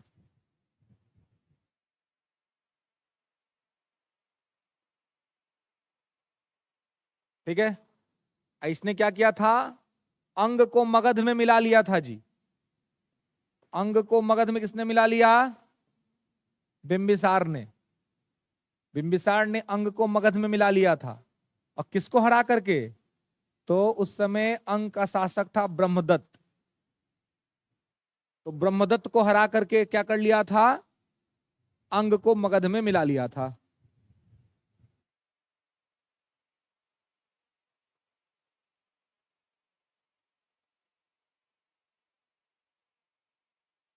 ठीक है, तो ब्रह्मदत्त को हरा करके मगध को मिला लिया था जी इसने, है ना। मगध को, ब्रह्मदत्त को हरा करके मगध में किसको मिला लिया, अंग को मिला लिया। अब बिंबिसार जो था ये अपने वैवाहिक संबंधों के लिए बड़ा प्रचलित था, है ना। और जैसा कि मैंने आपको बताया था कि वैशाली की जो नगर वधु थी आम्रपाली, जिससे मिलने बुद्ध भी गए थे, है ना, बुद्ध गए थे, उसमें की जो चर्चा थी वो पूरे मतलब पूरे भारत में आम्रपाली की चर्चा होती थी। आप देखेंगे एंशिएंट, मेडाइवल, मॉडर्न, हर टाइम में कोई एक रहा है जिसकी खूबसूरती की चर्चा रही, पूरे इतिहास के अंदर में उसकी चर्चा रही है। उसमें से आम्रपाली भी थी, तो आम्रपाली तो नगर वधु थी। बुद्ध गए आम्रपाली से मिलने, तब से सब कहा कि गुरुदेव हमू चलेंगे, हमरो से चलिए। आम्रपाली को देखने का क्रेज था, बुद्ध बोले चलो, सबको ले गए। नया नया शिष्य बना था उंगली माल, देखे कि जब सब जाइए रहा तो इसको कहाँ छोड़ेंगे, चल भाई तू हो चल, उंगलियों माल को लेके गए। तब सोचा कि भाई आज आम्रपाली देखने को मिलेगी, तो आम्रपाली को देखने के लिए सब तैयार बैठल था। तब तक गुरुदेव का आदेश हुआ कि भाई जब आम्रपाली आएगी, जब आदेश हुआ कि आम्रपाली आ रही है, तो सभी शिष्यों को अपना आंख बंद कर लेना है, कोई आम्रपाली को नहीं देखेगा। सब महत्वाकांक्षा बलि चढ़ गया, इसी आकांक्षा के साथ गए थे, और वही गुरुदेव ने उस पर बैन लगा दिया। लेकिन कहा कि देखो सब बंद रखेगा लेकिन अंगुली माल अपना आंख खुला रखेगा। और सब पुरनका शिष्य सब नाराज हो गया कि नयका बहाली पर इतना विश्वास है गुरुदेव को, हम लोग पुराने हैं, इतना दिन से गुरुदेव का सेवा कर रहे हैं ना, पैर हाथ दबा रहे हैं, सब शिक्षा ग्रहण कर रहे हैं, सब कुछ कर रहे हैं, तो हम लोगों पर विश्वास नहीं है। ये अंगुली माल जो कि अभी डाकू था, इसका तो मतलब स्ट्राइक रेट भी खराब है ना। अब जिसका स्ट्राइक रेट खराब है उससे आप ओपनिंग करवा रहे हैं, तो टीम को जिताएगा कि हराएगा जी, हरा देगा ना। हालांकि कभी कभी एमएस जैसा कप्तान हो तो स्ट्राइक रेट खराब बल्लेबाज को भी भेज देता है ओपनिंग करने के लिए, अब बाद में वही बल्लेबाज स्टार बल्लेबाज बन जाता है, जैसे कि रोहित शर्मा। रोहित शर्मा जब अपने करियर के स्टार्टिंग फेज में थे तो 6 नंबर 7 नंबर पे आते थे, बहुत खराब परफॉर्मेंस करते थे, है ना। और एमएस जब कैप्टन हुए थे तो उन्होंने क्या किया, उन्होंने चेंज ही कर दिया, रोहित शर्मा को कह दिया कि जाओ भाई जब जाकर के ओपनिंग करो। खराब बल्लेबाज, मतलब जो स्ट्राइक रेट जिसकी एकदम खराब थी, उसको भेज दिया बल्लेबाजी करने के लिए। एक आध दो बार खराब हुआ, लेकिन उसके बाद से जब वो लय पकड़े तो 200 का रिकॉर्ड कितना बार बना दिए, है ना। तो अब है कि परख होनी चाहिए, व्यक्ति को परख होना चाहिए ना, जो परखता है वही बेहतर नेतृत्व कर सकता है। तो गुरुदेव जानते थे कि अंगुली माल जो है, भले इसका स्ट्राइक रेट खराब रहा है, भले इसका हिस्ट्री ठीक नहीं है, लेकिन प्रेजेंट में जब भी हमको ज्वाइन कर लिया है तो पूरी तन्मयता के साथ हमको समर्पित है। उन्होंने कहा कि भाई अंगुली माल आंख खुला रखेगा। अब आ रही उधर से आम्रपाली, अब आम्रपाली के पायल का आवाज सुन करके जितना जब शिष्य सब, सबको दिमाग खराब हो रहा है। अब सब कह रहा है गुरुदेव हमको मौका दीजिए, हम लोग भी देख ले एक बार आम्रपाली को, हम लोग का क्या अपराध है, ये डाकू देखेगा हम लोग नहीं देखेंगे, लेकिन वो कह दिए कि नहीं भाई, सबको आंख बंद रखना है, खाली हम बात करेंगे आम्रपाली से, अंगुलीमाल अपना आंख खुला रखेगा। आम्रपाली आई, बातचीत होने लगा, आई सब आंख खोल रहा है, बंद कर रहा है, बाद में सुन लेंगे डांट गुरुदेव का, उसमें क्या है। फिलहाल आम्रपाली को देखने का मौका तो ही ना है, फिर अगर नहीं देखे तब जीवन भर तरसते रह जाएंगे, है ना। इससे अच्छा कि देख लेते हैं, देखो के लिया सब। जब मीटिंग कंप्लीट हुआ तो गुरुदेव थे, तो समझ गए, एनलाइटमेंट मिला हुआ था उनको। वो पूछे कि अच्छा सच सच बताओ कि कौन कौन आम्रपाली को देखा है। तो अंगुलीमाल कहा कि गुरुदेव हमने नहीं देखा आम्रपाली को। सबका दिमाग खराब कि पगला, इसको गुरुदेव बोलबे किए थे कि तुम आंख खोलो, तो झूठ क्या बोल रहा है। हम लोग ना झूठ बोलेंगे कि हम लोग नहीं देखे हैं, हम लोग तो देखे हैं, लेकिन डांट के तरफ से झूठ बोल देंगे। आई कह रहा है कि हम नहीं देखे हैं, जबकि आंख खोल ले था, हम लोग देखे हैं कि आंख खोल ले था, पूरा उन्हें देख रहा था। कह रहा है कि हम देखिए नहीं रहे, बोले कि नहीं देखा। अच्छा तुम लोग बताओ जी, तो कह रहा है कि नहीं देखा। तुम लोग, बोले कि सर गुरुदेव हम लोग देखे नहीं है उतना बढ़िया से, कभी कभी आंख खोले थे एक दो बार। तो उनका सबसे प्रिय शिष्य था आनंद, आनंद को बड़ा मानते थे बुद्ध। बुद्ध ने आनंद से पूछा कि आनंद तुम बताओ वास्तविकता क्या है। तो बोला कि देखिए गुरुदेव, वास्तविकता ये कि हम देखें, और हमको लगा कि भाई ये अवसर है, फिर होगा कि नहीं दर्शन, तो देख लेते हैं। तो हम लोग देख लिए हैं, लेकिन एक चीज का आशंका है कि इस पे जो आप विश्वास कर रहे हैं अंगुलीमाल पे, कि गुरुदेव हम लोग देखें, आप तो बोलबो किए हैं, हम लोग भी देखें कि जितना देर उठी उतना इसका आंख खुले था, तो यो देखा है, लेकिन झूठ बोल रहा है। तो बुद्ध ने कहा कि यही अंतर है, इसी वजह से तो हमने कहा था कि तुम लोग आंख बंद कर लो, अंगुलीमाल आंख खुला रखेगा। क्योंकि अंगुलीमाल भले ही लेट ज्वाइन किया है, लेकिन ज्वाइन करने के साथ ही निर्वाण को प्राप्त कर गया है। अब इसको सांसारिक मोह माया, सांसारिक चीजों से कोई लेना देना ही नहीं है। आंख खुला रहे या बंद रहे, इसको कोई नहीं दिखता बुद्ध के अलावे। और तुम्हारे पास अभी भी ज्ञान प्राप्त होने के बावजूद भी तुम अभी ज्ञान को अपने अंदर धारण नहीं कर पाए हो, इसलिए तुमको कुछ भी देखने के लिए आंख खोलने की आवश्यकता पड़ रही है। और जो उसको ज्ञान प्राप्त हो जाता है, उसका आंख खुला रहे या बंद रहे, उससे कोई फर्क नहीं पड़ता, उसको सब कुछ दिखता है, और उसको वास्तव में जो यथार्थ होता है वही दिखता है। तब वो लोग को समझ में आया कि अच्छा, ये अंगुलीमाल आने के साथ ही इनलाइटमेंट लेके आया है। जब भर्ती हुआ तभी वो मोक्ष को प्राप्त कर गया था, तभी वो संसार के मोह माया बंधन से मुक्त हो गया था। लेकिन ये लोग गुरुदेव के साथ रह के भी मोह माया से मुक्त नहीं हुए थे, इसी वजह से उन्होंने अंगुलीमाल को कहा था कि तुम अपना आंख खुला रखना, ये उसी वजह से कहा। तो ये सब लोग खाली समकालीन थे, इसी समय की घटना है। तो बिंबिसार ने क्या किया था, बिंबिसार बुद्ध का शिष्य भी था, और ये क्या कर लिया था, आम्रपाली का अपहरण कर लिया, है ना। इसने आम्रपाली का अपहरण कर लिया और आम्रपाली से विवाह कर लिया, और आम्रपाली से विवाह किया। तो बिंबिसार ने आम्रपाली से विवाह किया, और इन्हीं से एक अद्भुत बालक पैदा हुआ जिसका नाम था जीवक। जीवक बिंबिसार का ही पुत्र था, और जीवक की माता का नाम आम्रपाली था। आम्रपाली जो थी वो जीवक की माता थी, ठीक है। आम्रपाली जीवक की माता थी और पिता था बिंबिसार, ठीक है। तो और बिंबिसार क्या बन गया, बिंबिसार बाद में चिकित्सक बन गया, डॉक्टर बन गया, है ना। हाँ, तो ये जीवक मतलब बिंबिसार का जो पुत्र जीवक, तो ये क्या हो गया, डॉक्टर बन गया। इसकी पढ़ाई लिखाई हुई, डॉक्टर बन गया, चिकित्सक बन गया। और जब यह चिकित्सक बन गया तो इसको बिंबिसार ने महात्मा बुद्ध के सेवा में ही भेज दिया। महात्मा बुद्ध का इलाज इसी ने किया था। तो महात्मा बुद्ध का इलाज किसने किया था, जीवक ने किया था। और जीवक ने किताब भी लिखा था जिसका नाम था जीवक चिंतामणि। का एक किताब भी था, वो था जीवक चिंतामणि।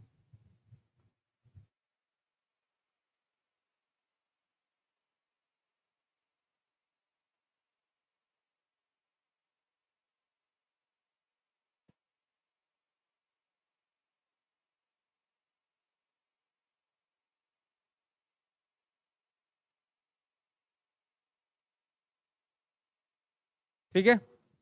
अब देखिए, आम्रपाली से तो इसने विवाह किया ही, आम्रपाली के साथ इसका विवाह तो अवैध विवाह था, क्योंकि अपहरण करके लाया था, है ना। लेकिन इसके अलावे इसने 3 विवाह और किए थे जी। और इन 3 विवाहों के माध्यम से इसने मगध को एक तो सुरक्षित कर दिया, और सुरक्षित करने के साथ मगध को और शक्तिशाली भी बना दिया, मगध का क्षेत्र और ज्यादा ये कर दिया, मजबूत कर दिया। इसने 3 वंशों में वैवाहिक संबंध स्थापित किए थे। लेंगे किसने 3 वंशों में वैवाहिक संबंध स्थापित किए थे।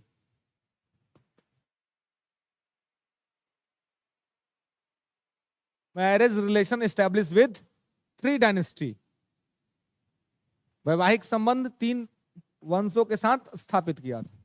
ठीक है, 3 वंशों के साथ वैवाहिक संबंध इसने स्थापित किया था।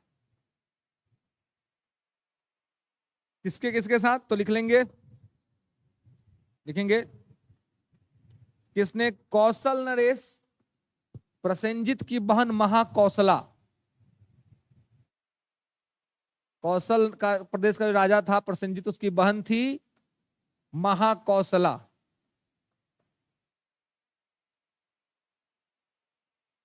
तो महाकौशला से विवाह किया। महाकौशला कहां की थी? कौशल प्रदेश की थी। कौशल प्रदेश की राजधानी श्रावस्ती थी, अभी आपने पढ़ा। तो इसने कौशल नरेश प्रसेंजित की बहन महाकौशला से विवाह किया। ठीक है, नेक्स्ट वैशाली के चेटक की पुत्री चेलना, चेटक की पुत्री चेलना से विवाह किया।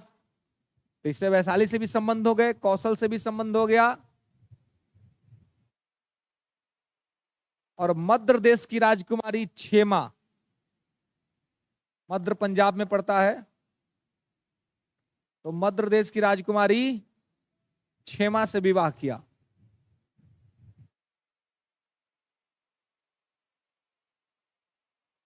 ठीक है, क्षेमा से विवाह किया। देख रहे ना, उसमें मतलब एक से अधिक विवाह कर सकते थे जी। आज के समय एगो विवाह भइल मुश्किल है ना। अगर ठीक ठाक आइडेंटिटी नहीं मिल गई है ना, मतलब कि ठीक ठाक अगर सर्विस अगर आपको नहीं मिल गया है, अच्छा आर्थिक उपार्जन अगर नहीं कर रहे हैं, तो विवाह करना मुश्किल है ना। गांव में देखते होंगे, हाँ, शाम को तैयार होके खूब बढ़िया से चौक पर खड़ा हो जाता है ना, कि कोई वो आए, अब पूछे भाई किसके घर का लड़का है ना, क्या कर रहा है, कोई नहीं पूछता है जी, है ना। ये एक चीज तो मानना पड़ेगा कि लड़कों पर आतंक है कि नहीं भाई। अब मान लीजिए बेचारा बेरोजगार है, तो कम से कम एक आध दुगो अवसर तो उसको मिलना ही चाहिए ना। है एकदम उसके सारे अवसर ही खत्म। अगर एम्प्लॉयमेंट नहीं है तो सारी अपॉर्चुनिटीज जो है सो खत्म, कोई अपॉर्चुनिटी जो है सो नहीं, कोई पब्लिक सिक्योरिटी नहीं, है ना। और अगर तुरंत जॉब अगर लग गया तो फिर अब देखिए, अब लाइन पे लाइन, है ना। अब तो आप एकदम बड़े प्रतिस्पर्धी हो गए, है ना।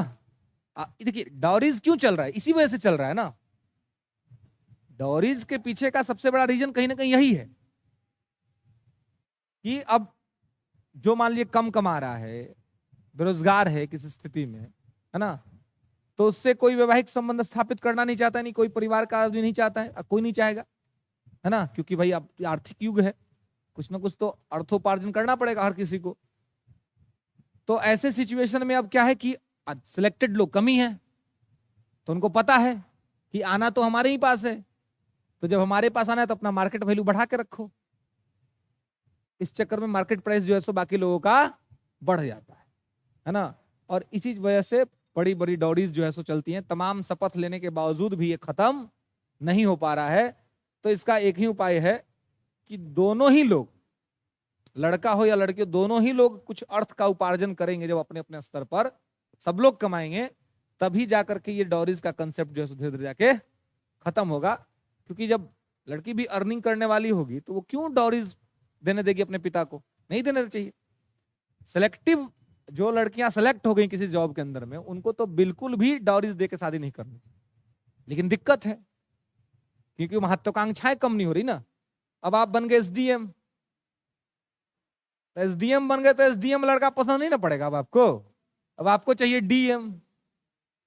डीएम साहब कहेंगे कि हम फ्री में नहीं करेंगे, डीएम साहब फ्री में नहीं ना करेंगे। डीएम साहब को चाहिए है ना, वो उतना बाबूजी का पैसा खर्चा हुआ है पढ़ाई लिखाई में, सब वसूल लेंगे वो एक के बार में, है ना। तो इक्विवेलेंट रिलेशन एस्टेब्लिश हो। जो अगर मान लीजिए कि जैसे लवासना में जो शादियां होती हैं जी, कोई डाउरी नहीं चलता, तो इक्विवेलेंट रहता है वो, है ना। दोनों ही लोग यूपीएससी क्वालिफाइड है, दोनों सेम रैंक पे हैं, सेम पोजीशन पे हैं, दोनों एक दूसरे के महत्व को समझते हैं, तो वहां पे नहीं चलता है ना। लेकिन अन्य जगहों पर क्या है कि सिलेक्ट होने के बाद भी डॉरीज देने पड़ते हैं लोगों को। क्यों? क्योंकि उनको अपने लेवल में नहीं चाहिए, है ना, अपने लेवल से ऊपर चाहिए। और हमेशा माता पिता को भी ये बात समझना पड़ेगा कि भाई वो जो स्टैंडर्ड लड़का लड़की का हो, उसी स्टैंडर्ड का उसका पार्टनर होना चाहिए। क्योंकि विवाह तो हो गया, लेकिन बाद में जो सोच में जो समस्या देखने को मिलेगी वो स्टैंडर्ड के अंतर पे देखने को मिलेगा, और फिर वो क्लैश हमेशा रहेगा पूरा जीवन भर। और वही अगर बराबर के लोग रहेंगे तो दोनों एक दूसरे में म्यूचुअल अंडरस्टैंडिंग ठीक से बना पाएंगे। तो वैसे लेवल के हिसाब से हो तो ठीक है, लेवल के हिसाब से नहीं होगा तो समस्या जो है सो हमेशा बना रहेगा। और डॉरीज उसी वजह से चलता है, क्योंकि हर लोग को अपने से थोड़ा ज्यादा सुपीरियर चाहिए। तो जिसने भी सुपीरियरिटी को अचीव किया है वो ये मानता है कि हमने मेहनत और अपने आर्थिक खर्चे करके किए हैं, तो इसके लिए हम सामने वाले से ही उसका वैल्यू ले लेंगे। इस चक्कर में डॉरीज खत्म नहीं हो रहा है।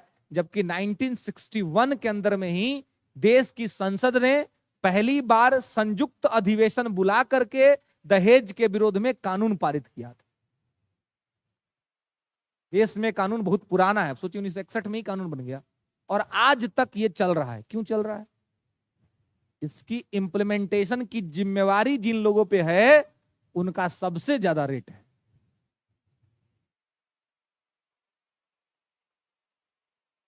क्या?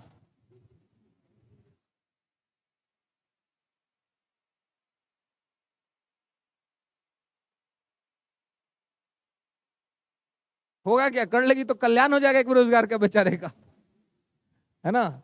लेकिन ये होता नहीं है ना जनरली, इन जनरल ये नहीं होता है ना। हाँ, बीच में वो दिक्कतें थोड़ी सी आ जाएंगी। और बिल्कुल देखिए इस बात को मैं हमेशा बोल के इसको एक्सेप्ट करना पड़ेगा कि देखिए इसमें मैं ये नहीं कह रहा कि लड़के अच्छे होते हैं या लड़कियां बुरी होती हैं कुछ भी, लेकिन ऐसे बहुत सारे एग्जाम्पल्स हैं जिसमें लड़का बहुत अच्छे पोजीशन पे है, उसने आईएएस क्वालिफाई कर लिया या बड़े पोजीशन पे चला गया, फिर भी उसका अगर कोई ऐसा अफेयर चल रहा है पहले से और लड़की कुछ भी नहीं कर रही है, फिर भी उसने अपने रिलेशन को कंटिन्यू करा है, शादी विवाह किया और खुशी से है लाइफ में। लेकिन ऐसे बहुत जगह पे देखा गया है कि पहले संबंध था, लेकिन जब लड़की सेलेक्ट हो गई यूपीएससी के अंदर में या पीसीएस के अंदर में तो मामला ब्रेक हो गया वहीं पर। अब वो जो है अब भाई ऐसे मैं मतलब ऐसे बहुतायत एग्जाम्पल्स हैं, बहुतायत ऐसे एग्जाम्पल्स हैं। और आप देखिए कि ये इक्विवेलेंट का ये भी कोई मतलब नहीं होता है कि हम सेलेक्ट हो गए तो हमको सेलेक्ट पर्सन ही चाहिए। क्यों चाहिए सेलेक्ट पर्सन?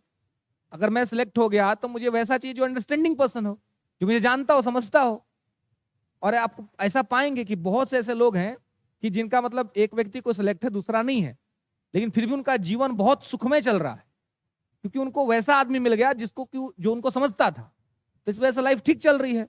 लेकिन एक जगह होता है महत्वाकांक्षा कि नहीं हम पावरफुल में है तो हमारा पार्टनर भी पावरफुल होना चाहिए, तो वो भी पावरफुल आ गया। फिर तो एक समय समाज को दिखाने के लिए तो बहुत अच्छा बात हो गया कि दोनों ही पावरफुल, लेकिन निजी संबंध जो जीवन के हैं वो शक्ति से नहीं बल्कि समायोजन से चलता है।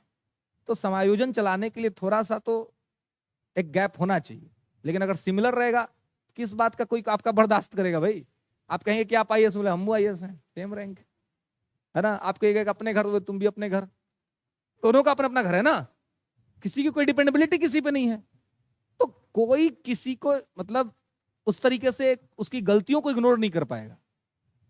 तो ऐसा भी व्यक्ति एक आध दो आपके लाइफ में होना चाहिए जो आपकी गलतियों के बावजूद आपको एक्सेप्ट करे। ऐसा एक आध दो लोग भी अगर आपके जीवन में है तो फिर समझिए कि आपका जीवन ठीक ठाक निकल जाएगा। अन्यथा अगर हर जगह आप संबंध ऐसा बना रहे हैं कि नहीं इक्विवेलेंट, हम जैसे हैं वैसे सामने वाला, तो जब बराबरी है का है तो थोड़ा ना आपको एक्सेप्ट करेगा, किस बात का आपका ईगो एटीट्यूड बर्दाश्त करेगा। तो इन तमाम चीजों को भी यहाँ पे जो है सो आपको ध्यान रखना होता है। यहाँ पे इसने क्या किया, इन 3 प्रदेशों में विवाह किया। इस विवाह का ऑब्जेक्टिव था पॉलिटिकली मगध को इंपावर करना, मगध को शक्तिशाली बनाना। और जब इसने कौशल प्रदेश में महाकौशला से विवाह किया तो दहेज में इसको मिल गया काशी। दहेज में इसको क्या मिल गया, काशी। और काशी जब दहेज में मिल गया तो मगध का एक बहुत बड़ा इकोनॉमिक सपोर्ट मिल गया, मगध आर्थिक रूप से बहुत मजबूत हो गया। दहेज में इसको क्या मिल गया था, काशी मिल गया था। इस वजह से इसको बहुत बड़ा सपोर्ट सिस्टम यहां पे मिल गया। ठीक है। और जब चेलना से विवाह किया कर लिया तो इसका नॉर्दर्न पार्ट जो है, उत्तरी क्षेत्र इसका सुरक्षित हो गया वैशाली से विवाह संबंध स्थापित करने की वजह से। ठीक है। और फिर जब क्षेमा से वैवाहिक संबंध स्थापित किया तो इसके संबंध जो है वो धीरे धीरे पश्चिमी भारत तक भी जो है सो बढ़ने लगे, यानी उत्तर पश्चिम भारत की तरफ इसका संबंध बढ़ने लगा था। तो स्टार्टिंग में वैवाहिक संबंध स्थापित करके इसने क्या किया, मगध को मजबूत बनाने का प्रयास किया था। हालांकि इसकी हत्या इसके ही पुत्र अजात शत्रु ने कर दिया था। लेंगे इसकी हत्या इसका पुत्र अजात शत्रु ने कर दिया था। और माना जाता है कि लगभग 52 वर्ष तक बिंबिसार ने शासन किया था। अप्रोक्सीमेटली 52 ईयर्स तक इसने रूल किया था।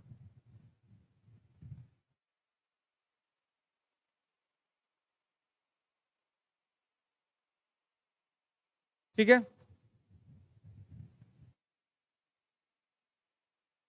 तो इसकी हत्या किसने कर दी, अजात शत्रु ने कर दी। और 493 ईसा पूर्व में अजात शत्रु बैठ गया गद्दी पर। 493 ईसा पूर्व में अजात शत्रु मगध की गद्दी पर बैठ गया।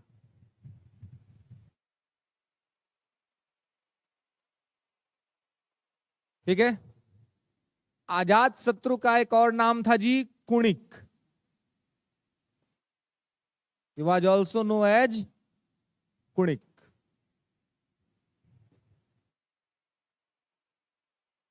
इसने लगभग 32 वर्ष तक मगध पर शासन किया था।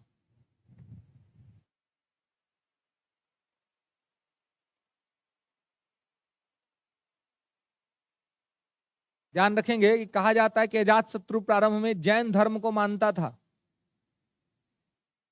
इनिशियली ये जैन धर्म को मानता था, लेकिन बाद में बौद्ध धर्म को एक्सेप्ट कर लिया था।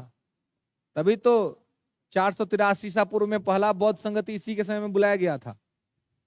तो प्रारंभ में ये जैन धर्म को मानता था, लेकिन बाद में इसने बौद्ध धर्म को स्वीकार कर लिया।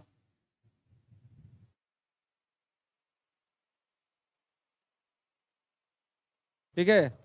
अजात शत्रु का एक बहुत ही बेहतरीन मंत्री था जी। जैसे चंद्रगुप्त का मंत्री थे चाणक्य, वैसे इसका एक बहुत ही महत्वपूर्ण मंत्री थे जिनका नाम था वस्कार।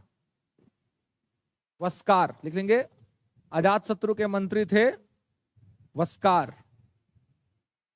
वस्कार या वरस्कार कहीं कहीं लिखा रहता है।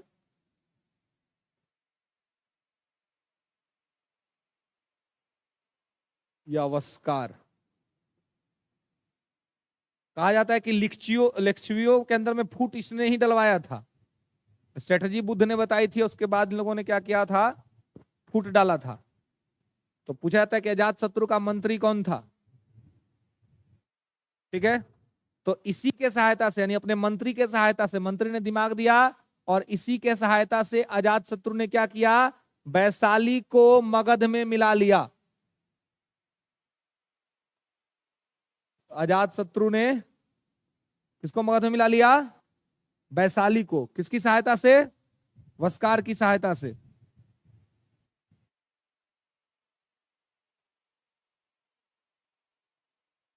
और इसने 2 नए अस्त्रों का प्रयोग किया था जी।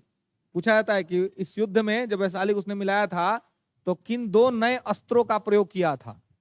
तो 2 नए अस्त्र का प्रयोग इसके द्वारा किया गया था। पहला रथ मुसल और दूसरा महाशिला कंटक, रथ मूसल, और दूसरा महाशिला कंटक।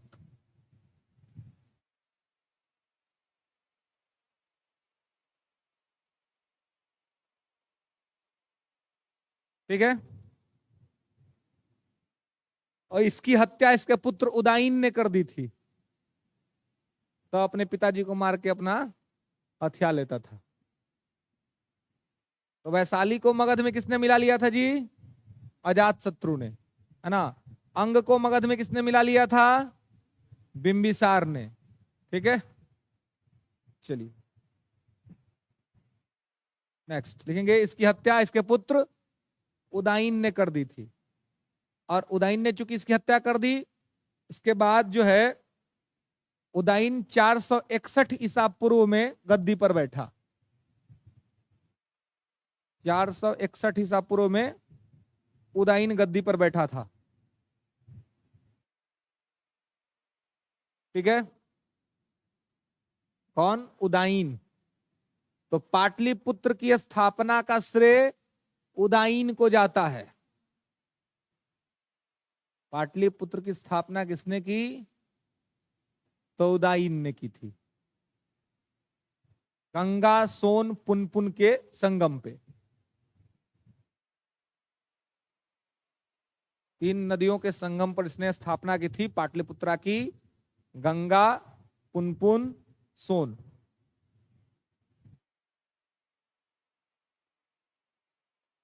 ठीक है। और ये उदाइन जैन धर्म को मानता था।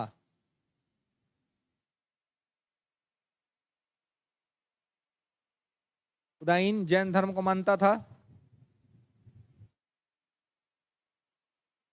ठीक है।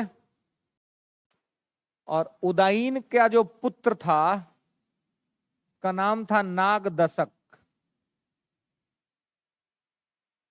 उदाइन का पुत्र था नागदशक। नागदशक कौन था? उदाइन का पुत्र था। और यही हर्यक वंश का अंतिम राजा था। He was the last ruler of Haryanka dynasty. Haryanka वंश का अंतिम शासक नागदशक। ठीक है। तो नागदशक इसलिए अंतिम शासक हो गया क्योंकि इसी का मंत्री था शिशुनाग। नागदशक का मंत्री था शिशुनाग। तो उसने क्या कर दिया? अपने राजा को मार दिया, हटा दिया सत्ता से, और खुद ही सत्ता पर बैठ गया। तो शिशुनाग ने 412 बीसी में, 412 बीसी में क्या किया? शिशुनाग वंश की स्थापना कर दी। तो हर्यक वंश के बाद कौन सा वंश आया? शिशुनाग वंश।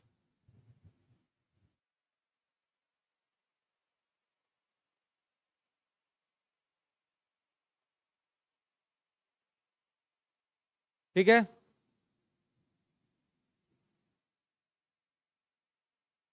शिशुनाग वंश 412 बीसी। तो यहां आप देखेंगे कि 412 बीसी में शिशुनाग वंश की स्थापना हुई। और शिशुनाग वंश को जो फाउंडर था वो शिशुनाग ही था। ठीक है, इसका संस्थापक कौन था? शिशुनाग ही था। ठीक है। इसने क्या किया? तो मगध की राजधानी वैशाली को बनाया। इसने मगध की राजधानी कहां कर दी? Vaishali.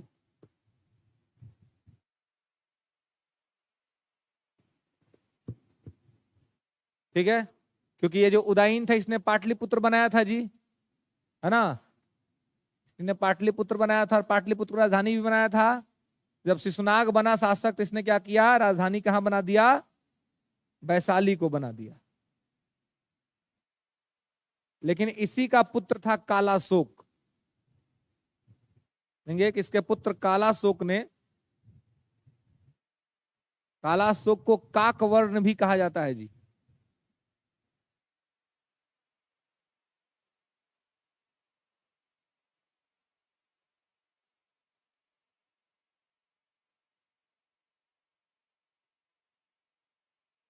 Kalashoka was also known as काकवर्ण।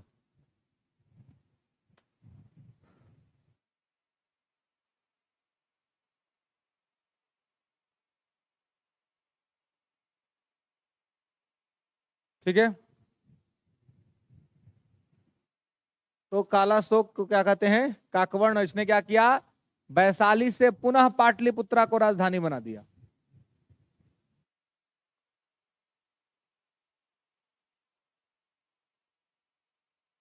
ठीक है, इसने पुनः कैपिटल कहां ट्रांसफर कर दिया? पाटलिपुत्रा। और शिशुनाग वंश का जो अंतिम शासक था उसका नाम था नंदीवर्धन।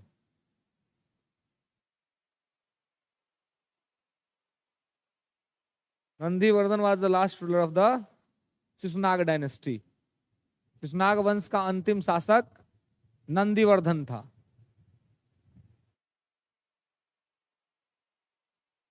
ठीक है,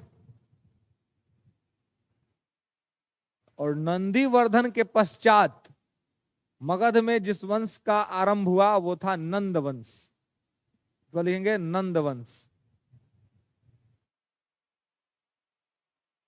नंद वंश संस्थापक महापद्मनंद था, फाउंडर महापद्मनंद।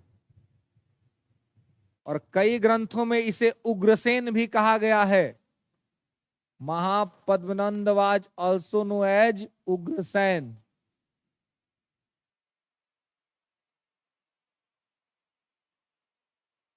इसको उग्रसेन भी कहा जाता है।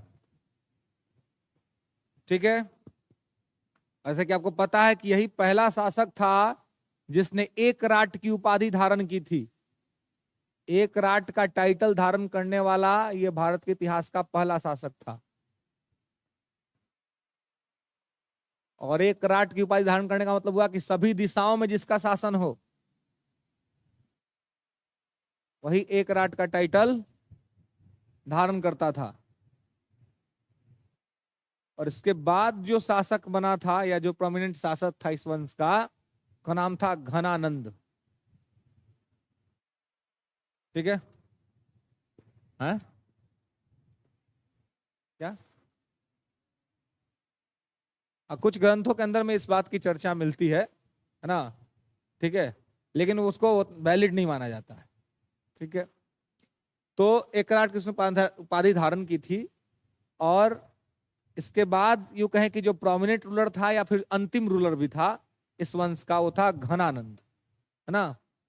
घनानंद नंद वंश का अंतिम शासक था और काफी अयोग्य शासक था। तो जब शासक अयोग्य होता है तभी तो पतन होता है ना?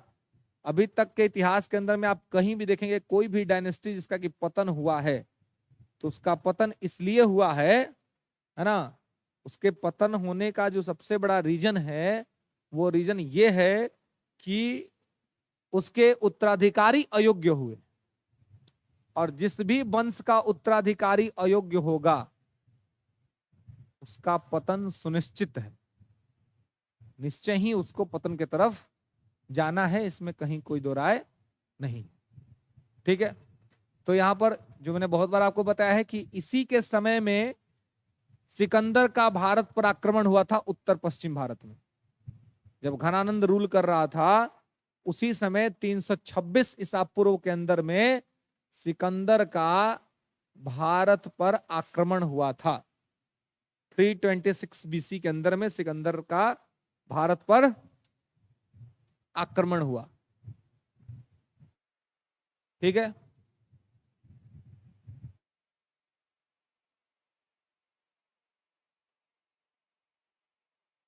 तो अगर आपसे पूछा जाए कि सिकंदर के आक्रमण के समय भारत का सम्राट कौन था तो घनानंद। भारत का सम्राट या मगध का सम्राट तो घनानंद था।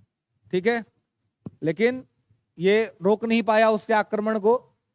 वो आया था, वो आगे बढ़ता भी, लेकिन बाद में उसके सैनिकों ने ही आगे बढ़ने से इनकार कर दिया, इसलिए वो वापस हो गया और पीछे मुड़ गया और वापस चला गया। और जाने के क्रम में ही बेबीलोनिया के अंदर में उसकी मृत्यु हो गई, उसका डेथ हो गया था। तो कहा जाता है कि इसी समय चाणक्य जो थे वो तक्षशिला में प्रोफेसर थे। तो देश को संकट में आया देख वो चाहते थे कि देश का जो सम्राट है, देश का जो शासन कर रहा है, वो इसमें मदद करे, वो इसमें पार्टिसिपेट करे। और इसके लिए उन्होंने क्या किया, तो जा करके मदद मांगा नंद शासक से। लेकिन ये तो अपने भूख विलास में रमा हुआ शासक था, इसको राष्ट्र में कुछ भी फर्क पड़े इसको कोई ये नहीं था, इसको उससे कोई मतलब नहीं रहता था। तो इसलिए इसने उस पर कोई ध्यान नहीं दिया। और चाणक्य ने प्रयास किया बहुत कि किसी तरीके से क्या किया जाए कि इसको जगा करके लेकर के जा करके और भारत की रक्षा के लिए लड़ा जाए। लेकिन ये गया नहीं, ऊपर से चाणक्य का ही अपमान कर दिया, चाणक्य का अपमान कर दिया। और उसी अपमान का बदला लेने के लिए चाणक्य ने चंद्रगुप्त को तैयार किया। जैसे पीछे हमने देखा था कि द्रोणाचार्य ने अर्जुन को तैयार किया था, है ना, वैसे यहाँ पे चाणक्य ने तैयार किया चंद्रगुप्त को कि मेरे द्वारा मेरा शिष्य जो है वो तुम्हारा समापन करेगा। वही चंद्रगुप्त को वो शिक्षा दीक्षा देता है, शस्त्र और शास्त्र की शिक्षा देता है। और चंद्रगुप्त मौर्य के द्वारा क्या किया जाता है कि घनानंद की हत्या की जाती है और नंद वंश को समाप्त कर दिया जाता है। और इसके पश्चात जो है वो कहा जाता है कि 323 ईसा पूर्व के आसपास में भारत में मौर्य वंश की स्थापना हो जाती है। कुछ ग्रंथ 321 भी लिखते हैं कि 321 ईस्वी के आसपास में मौर्य वंश की स्थापना हुई थी, और कुछ में 323 भी लिखा रहता है। तो मौर्य वंश की स्थापना किसने की, चंद्रगुप्त मौर्य ने। क्योंकि चंद्रगुप्त मौर्य ने जो था वो नंद वंश के अंतिम शासक घनानंद की हत्या कर दी थी। तो घनानंद का हत्या किसने किया था, चंद्रगुप्त मौर्य ने। तो चंद्रगुप्त मौर्य ने घनानंद की हत्या करके नंद वंश की स्थापना कर दी, सॉरी मौर्य वंश की स्थापना कर दी, ठीक है। और मौर्य वंश का संस्थापक बन गया चंद्रगुप्त मौर्य। तो मौर्य वंश की स्थापना 323 बीसी के अप्रॉक्स में हुआ था, और इसका फाउंडर था चंद्रगुप्त मौर्य।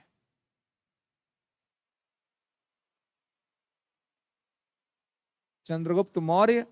और इसका जो गुरु था या इसके जो मंत्री थे वो थे चाणक्य। चाणक्य का 3 नाम था, चाणक्य, विष्णुगुप्त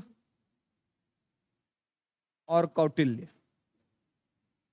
ये तीनों नाम एक ही व्यक्ति का है, चाणक्य, विष्णुगुप्त और कौटिल्य। और इन्होंने एक किताब लिखा था अर्थशास्त्र, एक किताब लिखा था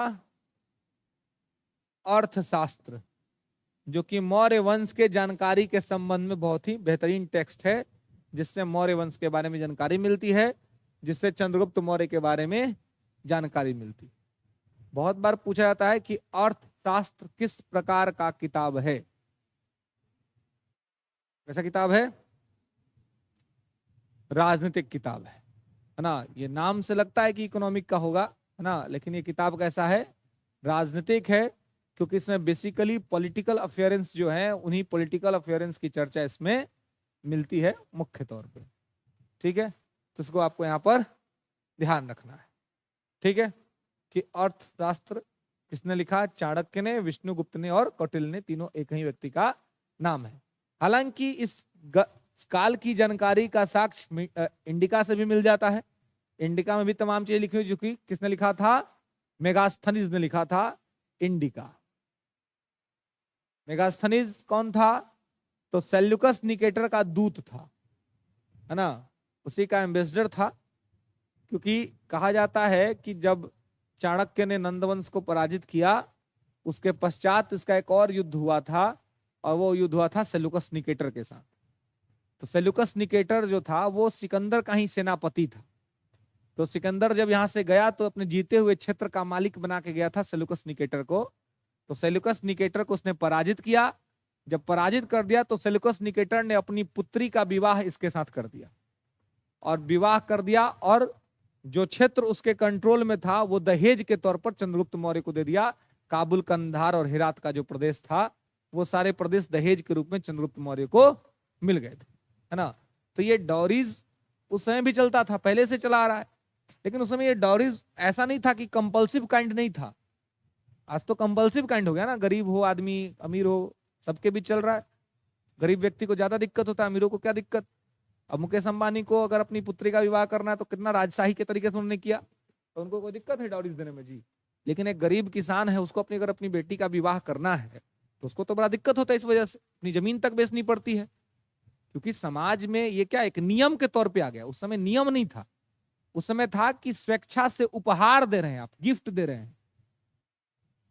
तो अब क्या हो गया, अब गिफ्ट कंपल्सिव काइंड हो गया है।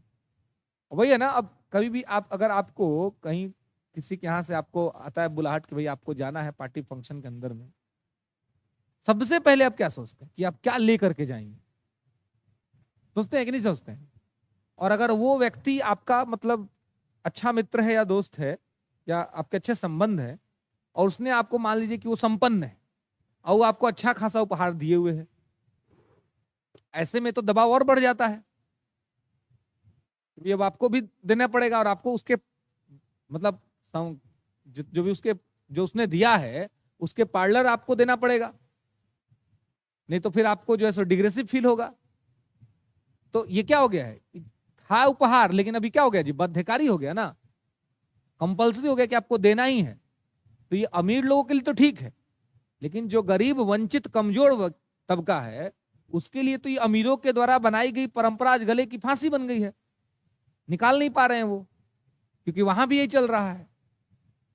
तो ये सब मतलब सोसाइटी के अपने प्रॉब्लम्स हैं कि कुछ चीजें जो पहले ऐच्छिक हुआ करती थी आज वो कंपल्सरी हो गई, अनिवार्य हो गया। और अनिवार्यता की स्थिति में बड़े और अमीर लोगों को तो दिक्कत नहीं, जिनके पास पैसा है, गरीब लोगों को दिक्कत, इसलिए गरीब लोग जानते नहीं है ना। बहुत से लोग आप देखिए, बहुत से ऐसे मित्र दोस्त आपस में ही मिल जाएंगे जिनको कहिए कि चलो पार्टी में चलना, वो मना कर देते। मना इसलिए नहीं कर देते उनका मन नहीं है, मना इसलिए कर देते हैं कि उनको पता है कि वहां जाएंगे कुछ और लेके भी जाना पड़ेगा। ये नियम किसने बना दिया? ये समाज के द्वारा बनाई गई परंपरा ही क्या है, समाज के लिए बेड़िया बन गई है। और इस चीज को नहीं अगर खत्म किया जाएगा तो ये ऐसे ही हमेशा चलता रहेगा। और ऐसी स्थिति में संपन्न तबका को तो कोई दिक्कत नहीं होगा, इससे दिक्कत हमेशा विपन्न तबका को होगा, जो कमजोर तबका है उसी को दिक्कत होगा, और वही पे दिक्कत जो है सो होगी।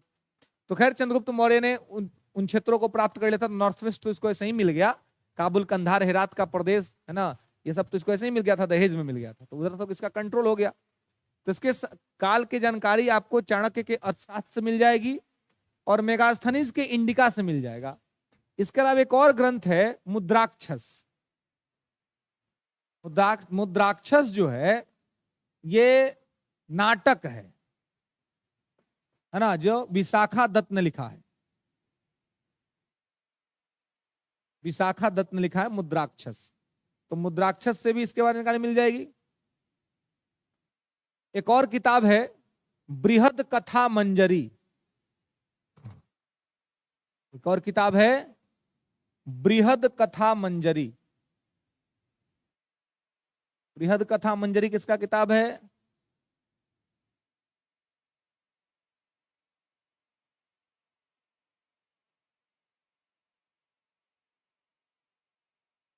बृहद कथा मंजरी सौमित्र सेन की किताब है।